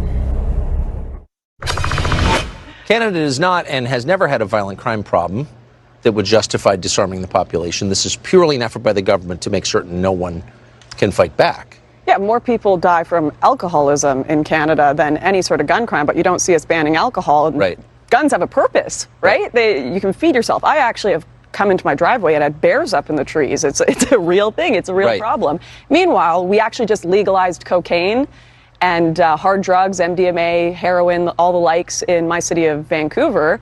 I guess we were having a work ethic problem with all the weed. They needed the cocaine legalized as well. They legalized cocaine in Vancouver. They've legalized cocaine in my city. You've got mushroom vending machines. If you walk down Hastings Street, now they're going to have shops where you can buy cocaine, but they've taken away guns. It seems they're legalizing all of the vices in my country while taking away all of the things that actually give people the ability to put their life in their own hands, have personal responsibility, take care of yourself. They want us drugged up. They want us pleasure-seeking. They want us completely, the opiate of the masses, dependent on the government, turning a blind eye to all of the corruption going on.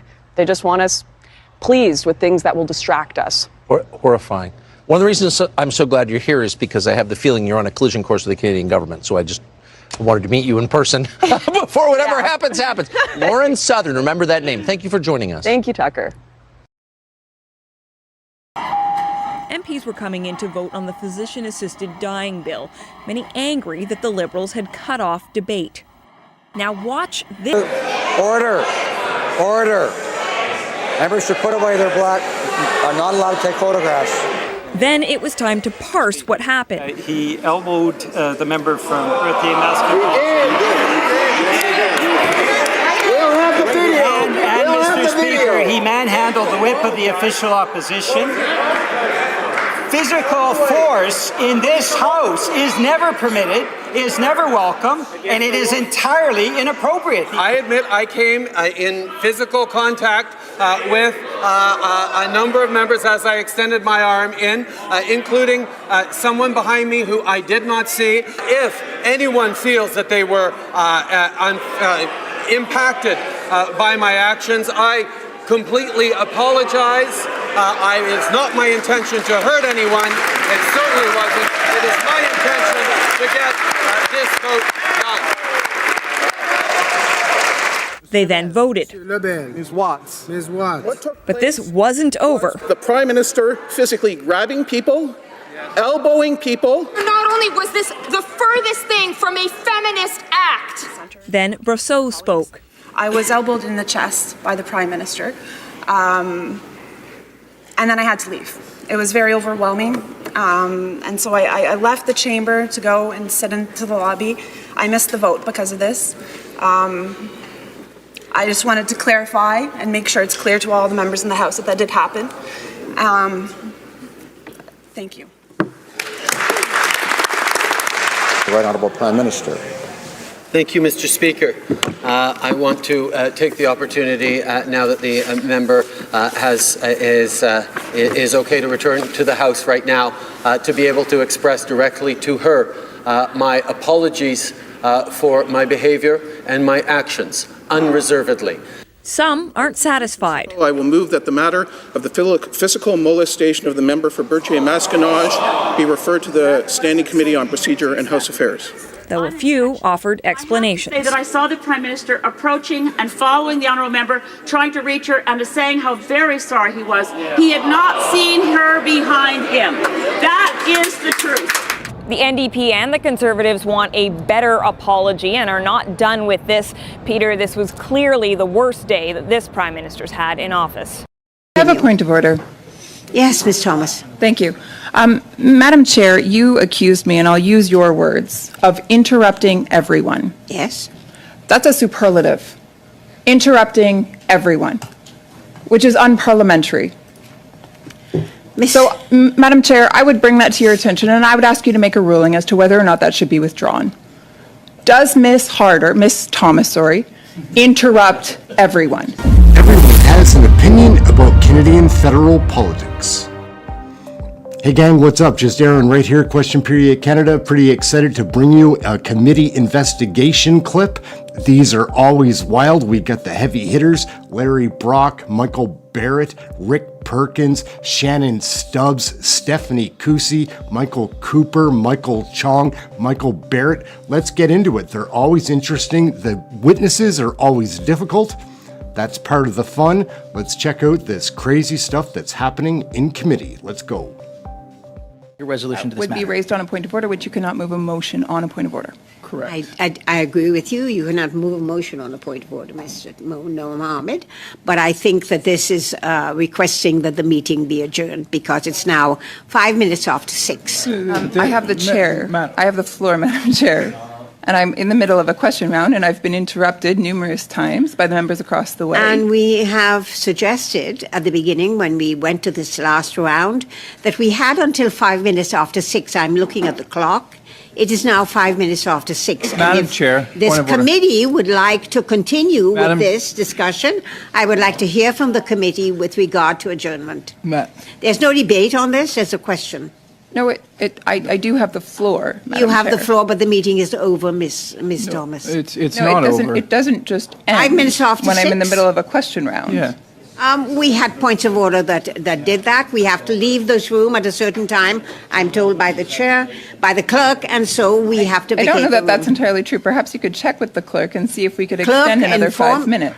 Ms. Thomas, you seem to have this penchant for arguing with everyone who makes any suggestions. Well, that's we quite do the have. accusation. I was told, That and is we heard. inappropriate. Mr. Lawrence, please allow me to speak. When we were going to this last round, Mr. Shampoo suggested that we should find out how much more time we have left so that we could do 25 minutes. The clerk informed me then that we had till 5 minutes after 6. It was clear, she said it, I repeated it. So this is not a Point of order, something I'm Madam Chair. making up. Point of order, and you have a obligation to listen to my point of order. This is not optional. No, go ahead with your point of order, yes. No, it is not adjourned. And not I have a adjourned point of because we order, didn't and we're call a continuing on here. Because he raised a series of non-point of orders, which you, against the rules, recognize. That was against the rules. That got rid of her time. It would be an affront to democracy if you do not allow her to continue. This was clearly an obstruction of the process. Please continue to allow Ms. Thomas, otherwise I will be bringing a point of privilege. Right. We now have, it's now 10 minutes after 6. Clerk, do we have time to finish this meeting? That's up to the committee. We don't have the UC to do this. Pardon? No, it's in the committee, sorry. The clerk informs me it is up to the committee to decide whether they want to continue. I have a point of order. Yes, Ms. Thomas. Thank you. Madam Chair, you accused me, and I'll use your words, of interrupting everyone. Yes. That's a superlative. Interrupting everyone, which is unparliamentary. So, Madam Chair, I would bring that to your attention, and I would ask you to make a ruling as to whether or not that should be withdrawn. Does Ms. Thomas, interrupt everyone? Because if she does, then your statement stands. But if it can be proven that she does not interrupt everyone, a superlative, then you must withdraw. I would ask for your ruling as the official chair of this committee. I think, Ms. Thomas, to decide whether you interrupt everyone, I'm going to have to go back into the past blues and read every one of them to find out if this is true. But it is on the record, and if you like, I would withdraw the term everyone and say you often interrupt people in this committee, whether it's other members or witnesses or everyone who has something to say. If you disagree with them, you interrupt. Often you do that. This is a pattern that you have, and I don't like it because it's not in keeping with having a respectful meeting. And I'm going to state that clearly. We need to be respectful here. We need to have decorum here. We are a parliamentary committee. We're not a little group of people chatting around here and throwing stones at each other. So let's try and be respectful. So, Mr. Sorry, point of order. Yes. You just said we don't throw stones at one another, but I seem to be the object to which you throw stones quite often. Ms. Thomas, I think this is getting to be just a little bit too much. I correct anyone. I have corrected people who have interrupted everyone. I've corrected them, and each time to keep decorum in this committee. So I think it's time we go with the decorum in this committee, and I'm going to ask a question right now of this committee. Do you wish this meeting to continue, or do you wish this meeting to adjourn? Recorded division. Recorded All right, division. recorded division. Thank you. Clerk, can we record the division, please? The question is to suspend the meeting, adjourn the meeting. Mr. Noor Mohammed. Yes.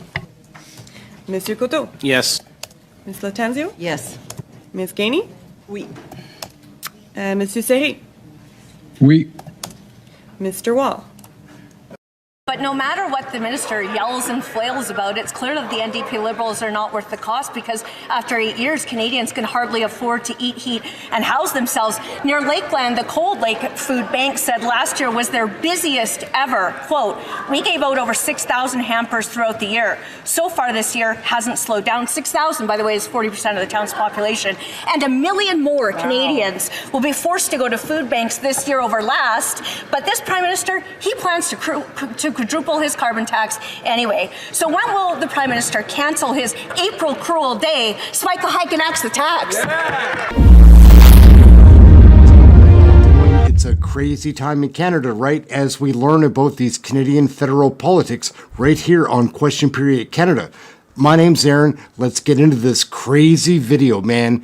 It doesn't slow down in Canadian federal politics. Let's take a peek. While the radical extremist environment minister quoted an anti-energy activist group called Environmental Defence in the House of Commons about emissions reductions in Canada, I'm just going to focus on your government's actual federal national inventory report on emissions and ask you some questions about whether or not the carbon tax is actually worth the cost, since it is not reducing Canada's emissions to date. The fact is, of course, Canada has missed every single one of your government's emissions reductions targets, despite your increase of the carbon tax every year since you've implemented it. And Canadians know that emissions have increased each one of those years, except for during 2020, when governments locked Canadians down and the economy was severely damaged by those restrictions. In 2021, you said 2019 would be the last year of emissions increases in Canada, but just last week, your federal government's national inventory reported that Canada's emissions in 2022 were up from 698 million tons in 2021 and 686 million tons in 2020. During 2022, they were at 708 million tons.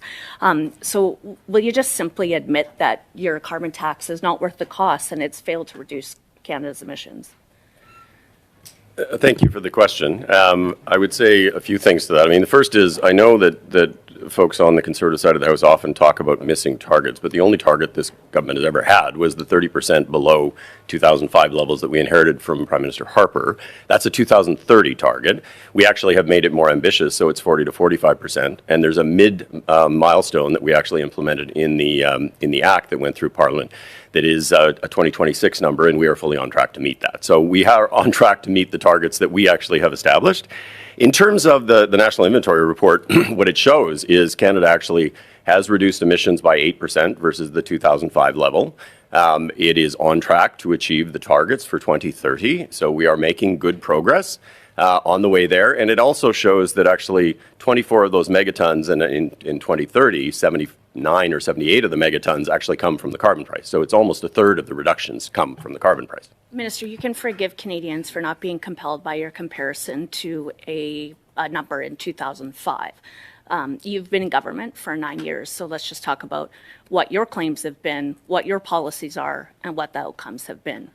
What your policy has been was to spike the carbon tax by 25% on April 1st, despite 8 premiers asking you not to, and despite more Canadians unable to feed themselves, house themselves, heat and cool themselves when they're needed. Your response has been your Liberal senators holding up Conservative Bill C-234 that would provide carbon tax exemptions on farmers and farm fuels at exactly a time when Canadian farmers are struggling to be able to produce food and Canadians can't afford to eat. One more quick question here. Minister Guilbeault, the Environment Minister, said that the government does not measure the annual amount of emissions that are directly reduced by carbon pricing. Now, the Minister of Natural Resources here just said that there was I don't have the exact number that he said, but somewhere about a third of carbon reductions will be directly attributed to the carbon tax. So, who's telling the truth? Mr. Chair, I don't know if Debbie, if you have anything on the, I don't have anything more, so we'll have to come back to you on that, sir. Thank you. Everyone has an opinion about Canadian federal politics. Canadians are struggling to put food on the table, and what are the Liberals doing? Well, they're giving $25 million to Costco and Loblaws. And what are the Conservatives doing? Well, the Conservatives, their leaders, too busy whining and dining corporate lobbyists in private dinner clubs. New Democrats have a clear plan. We need to tackle corporate greed. We need to make sure we bring down the prices and stop giving millions of dollars to corporate grocery stores. It would seem these days, gang, like Jagmeet Singh is a total loser. Just listen. Thought he was going to be Prime Minister. We just won an election. Let's take a peek. When I'm Prime Minister, I will keep my promises. Speaker, the NDP leader was just asking about why the Prime Minister gave tens of millions of dollars in corporate handouts to powerful grocery chains. So the answer, of course, is that he voted to let the Prime Minister do that. Not a single penny of that money could have gone without the vote of the NDP coalition partner. But Hey gang, what's up? Just Ehren right here, Question Period Canada. What do you think about Jagmeet Singh these days? Him and Trudeau have to break up, and it looks like Pierre Poilievre's the guy to do it, tearing apart the coalition government. Some big things came out this week about Jagmeet, but once you see him double talk, I don't know if you'll trust him anymore. I used to trust or hope for this guy, not trust him. He's a politician, but I used to cheer for the NDP. Not anymore, guys. I just won an election like the rest of you. Let's take a peek at Jagmeet being torn apart by Pierre Poilievre. Justin Trudeau and Jagmeet won't be bedfellows much longer. All it's going to take is an election. In the meantime, we have this. Let's take a peek. Canadians are struggling to put food on the table, and what are the Liberals doing? Well, they're giving $25 million to Costco and Loblaws. And what are the Conservatives doing? Well, the Conservatives, their leaders, too busy whining and dining corporate lobbyists in private dinner clubs. New Democrats have a clear plan. We need to tackle corporate greed. We need to make sure we bring down the prices and stop giving millions of dollars to corporate grocery stores. When will the Liberals, when will the Prime Minister stop giving big grocery a free ride? The Right Honourable Prime Minister. Mr. Speaker, not only are we continuing to move forward on our grocery code of conduct, but we're working on our project to make food more affordable through competition reforms. So much. I have an opening comment, and I look forward to your questions. We have seen in this country it's getting harder and harder for people to afford their groceries. And we're seeing in response to that, recently we've learned that instead of taking on corporate greed, the Liberals and Justin Trudeau have been giving millions of dollars to grocery corporations. So while people are struggling and trying to figure out what they can afford to buy or not buy, what they have to put back on the shelf because it's just too expensive, Liberals are deciding how many millions of dollars they want to give to the grocery cartel. We've seen recently $25 million plus going to Costco and Loblaws. And we know that this is hurting people. On top of that, my colleague Laurie Idlout is going to talk about the impact in the North.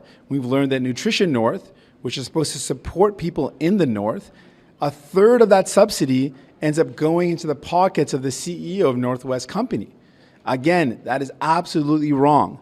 Public money shouldn't be going to enrich rich corporations. It should be going towards ensuring that people have a better opportunity to get food that they need. And if we think the prices are high in the South, they are astronomically high in the North. So New Democrats have a clear vision. We need to stop the corporate greed, which is driving up the cost of food. We need to stop giving millions of dollars to rich corporations, and instead we need to bring down the price of food. I'm going to do that again in French, and then I add in, we see people taking matters into their own hands with a boycott of Loblaws because they don't see this Liberal government taking on corporate greed. We need to see real action to stop corporate greed, bring down the prices of groceries, invest in people, not give millions of dollars to rich corporations. I want to invite Laurie Idlout to share her thoughts on what's going on, particularly in the North, and with a recent committee visit where she's going to bring in the CEO of Northwest Company. Laurie.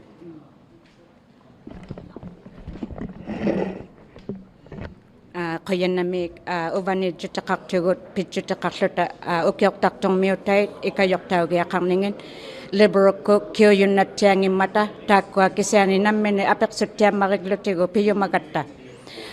We are here because the Liberals are very good at protecting corporate greed, and we're calling them out on it.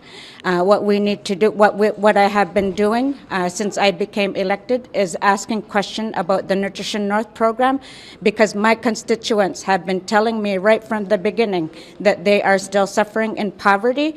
Meanwhile, corporate greed is being protected by the Liberal government. The Northwest Company is making major profits, hundreds of millions of dollars in profits, while my residents are suffering in poverty. For example, the cost of a single pineapple in Talukyok is $11.99. A single liter of olive oil costs $36 in Nunavut. We need to make sure that we're getting answers for Nunavut for the Arctic, because this Liberal government is failing to do it, and that is why I've summoned these CEOs to stop using their corporate greed to keep northern residents in poverty. On that, sir. So what's clear is what the Liberal government is doing right now, what Justin Trudeau is effectively doing, is breaking an element of the collective agreement. This was a negotiated part of the agreement, and that's what should happen. These matters should be negotiated, and then the agreement should be respected. And what the Liberals are doing are disrespecting that agreement, are breaking an element of it, and of course the workers should be able to count on our support to stand with them, to apply pressure on the government to make sure they follow up and follow through with their word. Are you willing to pull out of the deal? That is what PSAC is saying. They want you to use the supply and confidence agreement if the Liberals don't follow through. That sounds like an election to me. Are you willing to do that over 1 day of extra work for federal public servants in person? Well, we have lots of tools to our disposal with the agreement that we have. It allows us to put a lot of pressure on the Liberals, and we're going to use that pressure. We're going to use those tools to stand up for working people. We'll always fight for working people. Comment? Peut-être en français là-dessus, oui. Yeah, there's lots of ways. So I can give you a number of examples. The Liberals said no to pharmacare. We used our agreement to push forward. They said no to putting in medication coverage. We got diabetes medication and devices, as well as birth control free. None of that was something that the Liberals were going to do. We used pressure, and we got to that point. The dental care piece, we didn't require going to an election. We used pressure, and we got that through. We were able to double the GST rebate, which is now known as a grocery rebate. Again, that's something that we applied pressure. We forced the government to deliver. Even the public inquiry, something that we're recently talking about, was something New Democrats forced the government to do. They didn't want to do it. They were opposed to it. We kept the pressure going. New Democrats are the ones who first called for it and made it happen. There's many examples of how we have used our power to force the government to do something. They started off saying no. We forced them to do it. Jusqu'où vous êtes prêt à aller? Jusqu'où vous êtes Pas de problème pour nous. With the Liberals handing out millions to big grocers, what are you asking for now, or what action would you like to see the Liberal government take to prevent this from happening in the future? Well, two-part. One, just stop giving away millions of dollars of our public money to highly profitable companies. In the case of what Laurie is pointing out, stop giving millions of dollars to a for-profit corporation instead of helping the people who are struggling to buy food? That seems pretty straightforward. Stop giving millions of dollars and putting it in the pocket of rich CEOs. Instead, take on corporate greed, bring down the price of groceries. The Liberals continue to fail to do that, and we're going to continue to raise these concerns. Speaker, the NDP leader was just asking about why the Prime Minister gave tens of millions of dollars in corporate handouts to powerful grocery chains. So the answer, of course, is that he voted to let the Prime Minister do that. Not a single penny of that money could have gone without the vote of the NDP coalition partner. But we learned something else, that this might have been due to the influence of the NDP leader's spokesman and brother, whose company is a lobbyist for Metro. Would the Prime Minister support an investigation into whether or not the NDP leader's spokesman and brother has been unduly influencing the leader of the NDP? So yeah, gang, that's Jagmeet Singh. Like, when are we going to get the election that we're all wanting? We want to get rid of the Liberal NDP coalition. They keep saying they're doing great things for Canadians. Show me any evidence of that. Like in your day-to-day or month-to-month budget, you show me where Jagmeet Singh and his initiatives in the NDP Liberal Coalition Party is helping Canadians. My name's Ehren. This is Question Period Canada. We have a blast here watching Canadian federal politics, learning and sharing what we learn with you. Come and watch one of the... Welcome to Cross Country Checkup. LA Law is not the name of a TV show. It's an absurd and futile nightmare. I'm Rex Murphy. Nowhere are we more passive, more receptive. Catch him all over the CBC. Sign on than into the dream of the computer. For The National, I'm Rex Murphy. Read about him right across the country.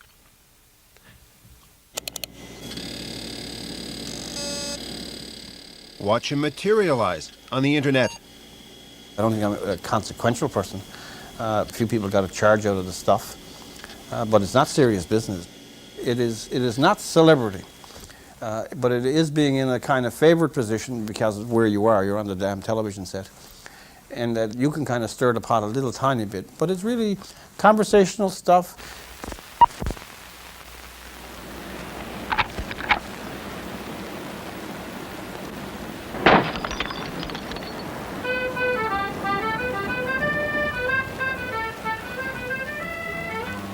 The reason I'm here is that I'm celebrating the 25th anniversary of Newfoundland and Confederation.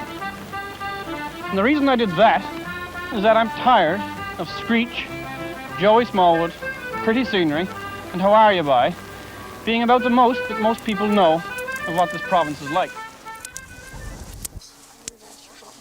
Part of what this province is like, he learned as a boy, right here on Murphy's Lane in Freshwater. His family moved from Carbonear so his father could work at the nearby American naval base. If you got in the debate, well, you could always put him on the underdog side. You knew he could win for the underdog, you know. So Art Power was his neighbor and his friend. It doesn't surprise me where he's at today, right? Because in school he was very, very intelligent. It was down to the point you didn't wonder who was going to come first in class. You were fighting for second or third or fourth place in class. You weren't fighting for first. You knew Rex, you know, he was a step above everybody else. 35 years ago, Sister Angela Curtis was a teacher in Freshwater. She taught English to Rex Murphy.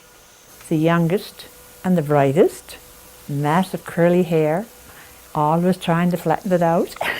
I don't think he has that trouble now. Always into the books. Always wanted to learn more. And be surprised when his answers would come out.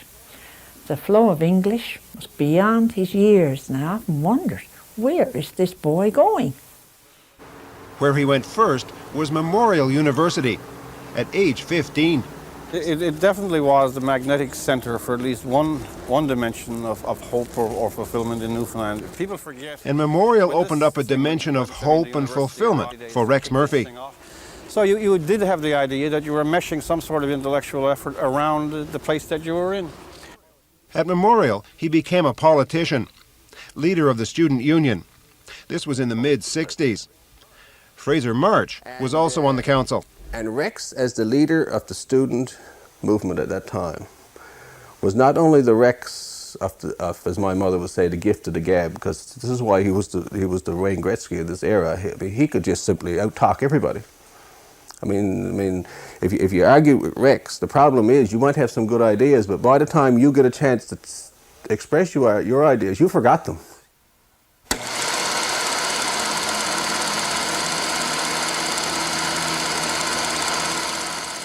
Silent film from 1965 shows Rex attacking Joey Smallwood over tuition fees. But the free tuition was only for first-year students. Make it free for everybody, said Murphy. And Joey went berserk. But Rex's campaign worked. Next year, all students in this university will have free tuition, without exception. Then, after the applause for Smallwood, somebody stood up and said, 3 cheers for Rex Murphy. And the place went up.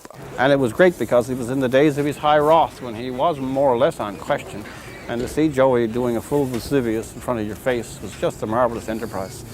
I got called down by him in private a number of times, and I've never been called down by anybody since that caused me the slightest grief, because the master had done the destruction in a way that I'll never forget. But even for Rex Murphy, university also meant going to class and mingling with other students, like Rita Power from Placentia. We would all sit around the cafeteria and we'd be sweating over exams and so forth, and Rex would be there as cool as a cucumber, never worried about his exams, probably didn't open a book, come out with straight A's, and he used to blow our minds. He was amazing. He was so brilliant.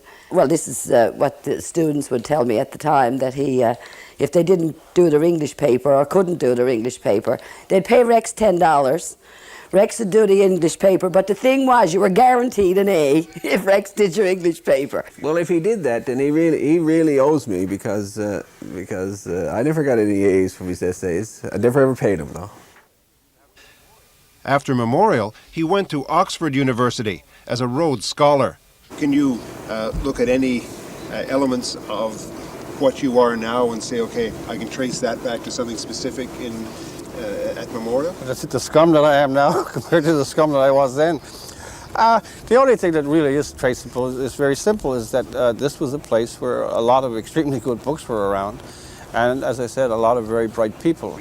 One of those bright people who had a strong influence on Rex was Professor George Story. He had the slyest and occasionally most savage sense of humor, combined with a high elegance. If you ever want to see people, done in verbally, you should read closely some of these public orations.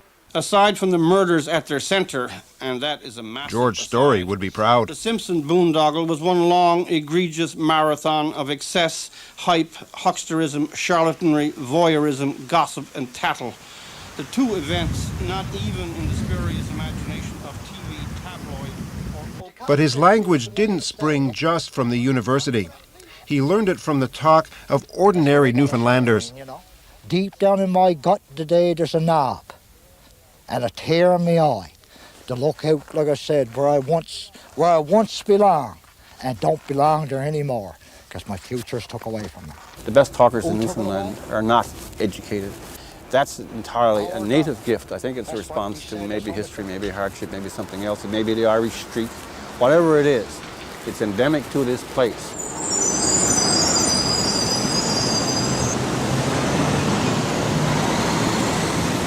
But these days, he's in another place. Moved with his career to the mainland, Toronto mostly. Which doesn't at all please some Newfoundland callers to his national radio show. Seeing you moving to Toronto is like Wayne Gretzky going to the LA Kings. I'm going to have you call back again. Anyway, sir, what do you think of...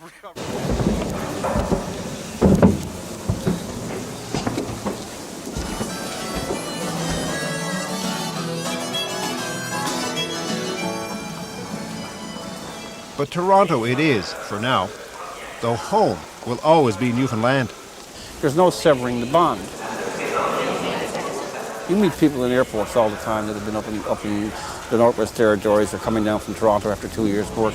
And it's like they're under some terrible compulsion finally to reach home. You don't see Ontarians going back to Ontario that way. And you don't see people saying, oh my Lord, I can't wait to get back to Dartmouth.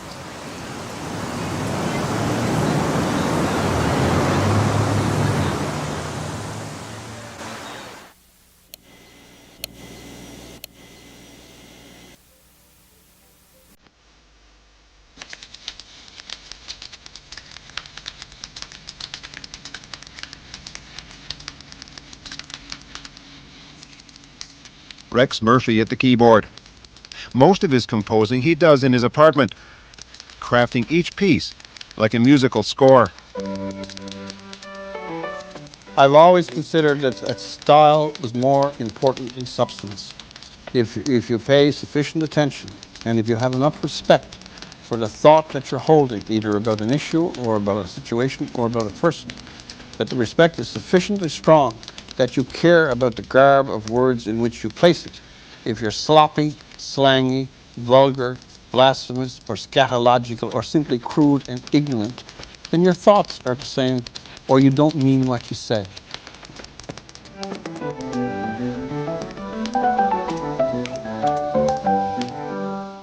There is one subject, though, that he will not talk about: his private life, especially his past, that includes bouts with alcohol and his marriage and divorce from co-worker Jennifer Davis. In any real scale, I think it's now everybody will have mixtures of pleasantness and unpleasantness, and in any detail, I won't relate any of it. Do you have any contact with your daughter? I am not going to discuss these matters at all.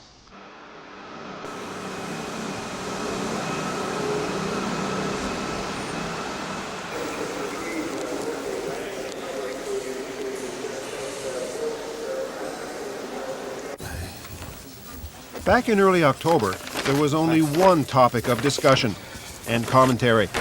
The Simpson trial should be fairly straight.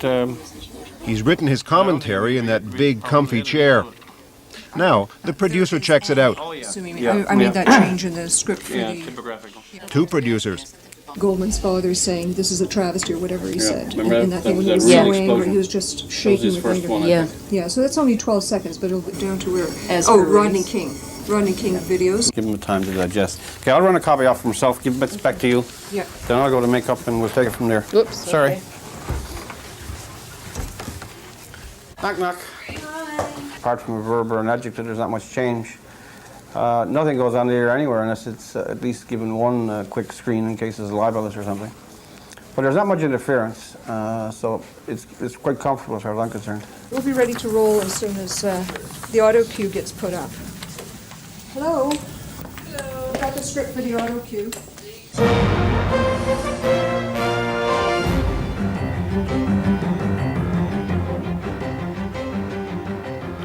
The Simpson trial was about race, celebrity, and money.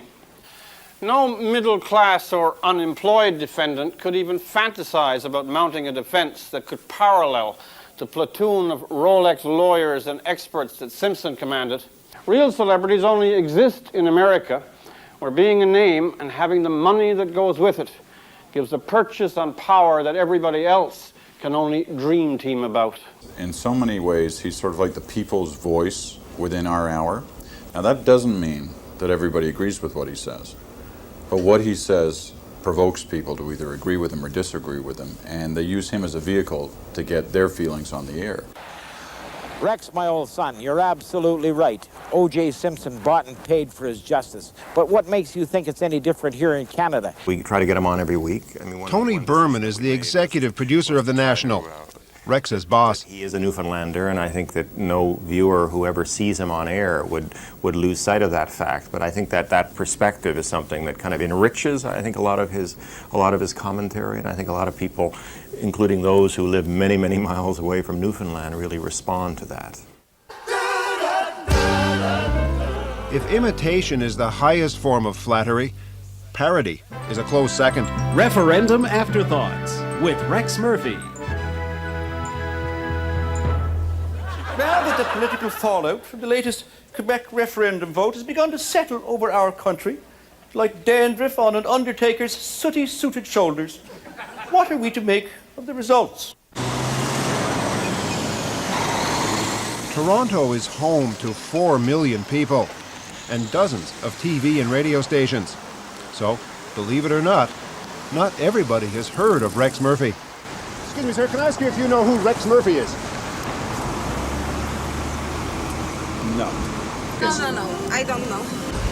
No, I don't know who Rex Murphy is. Can I ask you if you know who Rex Murphy is? I don't know, man. Well, I'll have to make sure to listen to Rex Murphy. Good Irish name that he has got. He's a guy on CBC, just after the National. What do you think of him? Kind of depressing. Oh, I think he's great. He's got a marvelous command of the English language. How are you today, sir? Pretty good. Rex, did you civilize San Francisco? Did they speak with a Newfoundland lilt? That would take a biblical force beyond even mine. I never selected any of this stuff. I'm still trying to make up my mind what to do. It's getting kind of late in the day, I agree. But I don't think that this is a serious career. I just think it's a kind of hobby. Just how long he'll keep on with this hobby, he's not sure. He's got offers to write a couple of books, but he figures he'll just stay at this till he finds something else he'd rather do. I'm Rex Murphy. Say a prayer for me, and we'll see you later.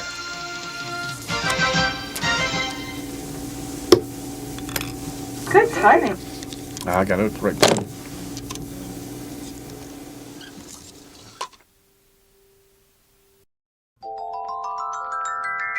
Oh, hello. Do you have a warrant to be here? Maybe there's a little grass growing right along here. Some happy little things. I love you, you love me.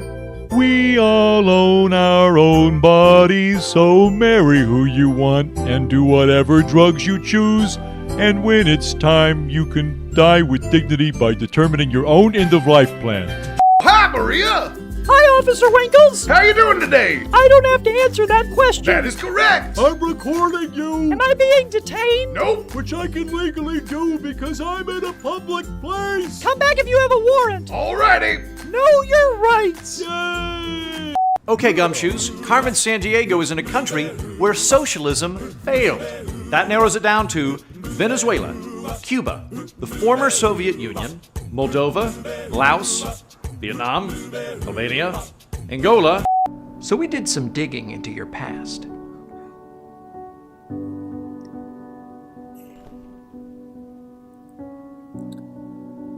Oh, the suspense is killing me! But we still haven't solved the case, Holmes. Why is marijuana a Schedule I drug? Elementary, my dear Watson. Nixon and racism. What? You okay? I don't know. Hey, man, it's all right. It's all right. We've got qualified immunity. Qualified immunity. It's not for you, it's just for me. I shot your dog. I shot your wife. I get to go on with my life. My favorite part is where the character says, I do not want green eggs and ham. And then Sam I Am says, that's fine. You don't have to eat them. That's your right. The end. It's a short book. Here we see one of the last taxicab monopolies struggling for life. Competitors have entered their ecosystem. Do you know what eminent domain abuse is? It's when the government decides the neighborhood of make-believe is better used by a Taiwanese LCD manufacturer. Today we have a real senator. Hello, Senator. How are you doing? What is your favorite color? I would have to say blue. Me too. Tell me, why did you sell all your stock right before the crash? I mean, it's literally just the tragedy of the commons, but they made it cute. And that sound means we're in international waters. I'm gonna marry a robot and sell my kidney on eBay. My dearest Rowena, today the district attorney filed criminal charges against a two-door sedan. Carmen Sandiego is hiding in a country that contains an American military base. Is she in Australia, Bahrain, Belgium, Brazil, Bulgaria, the British Indian Ocean Territory, Cuba, Germany, Djibouti? Menace. Circle, square, rectangle, war factory. All right, Jack, where is your gay wedding cake? I refuse to bake a gay wedding cake, and you can't force me to. It's my right. That is your right, but it is my right to kick you off of this show. Please leave. Yep. You homophobic, bearded meat goblin. I just want enough to warm it up some. I don't want to set it on fire. It's very easy to set it on fire. Well, today on This Old House, we're at the city zoning office because they think our new porch is 2 inches too close to the sidewalk, which is f***ing bullshit because their sidewalk is too far away from the street, which they'd know about if they'd read any of the emails I'd sent them over the past 18 months. So join us as we waste our whole f***ing day on this shit.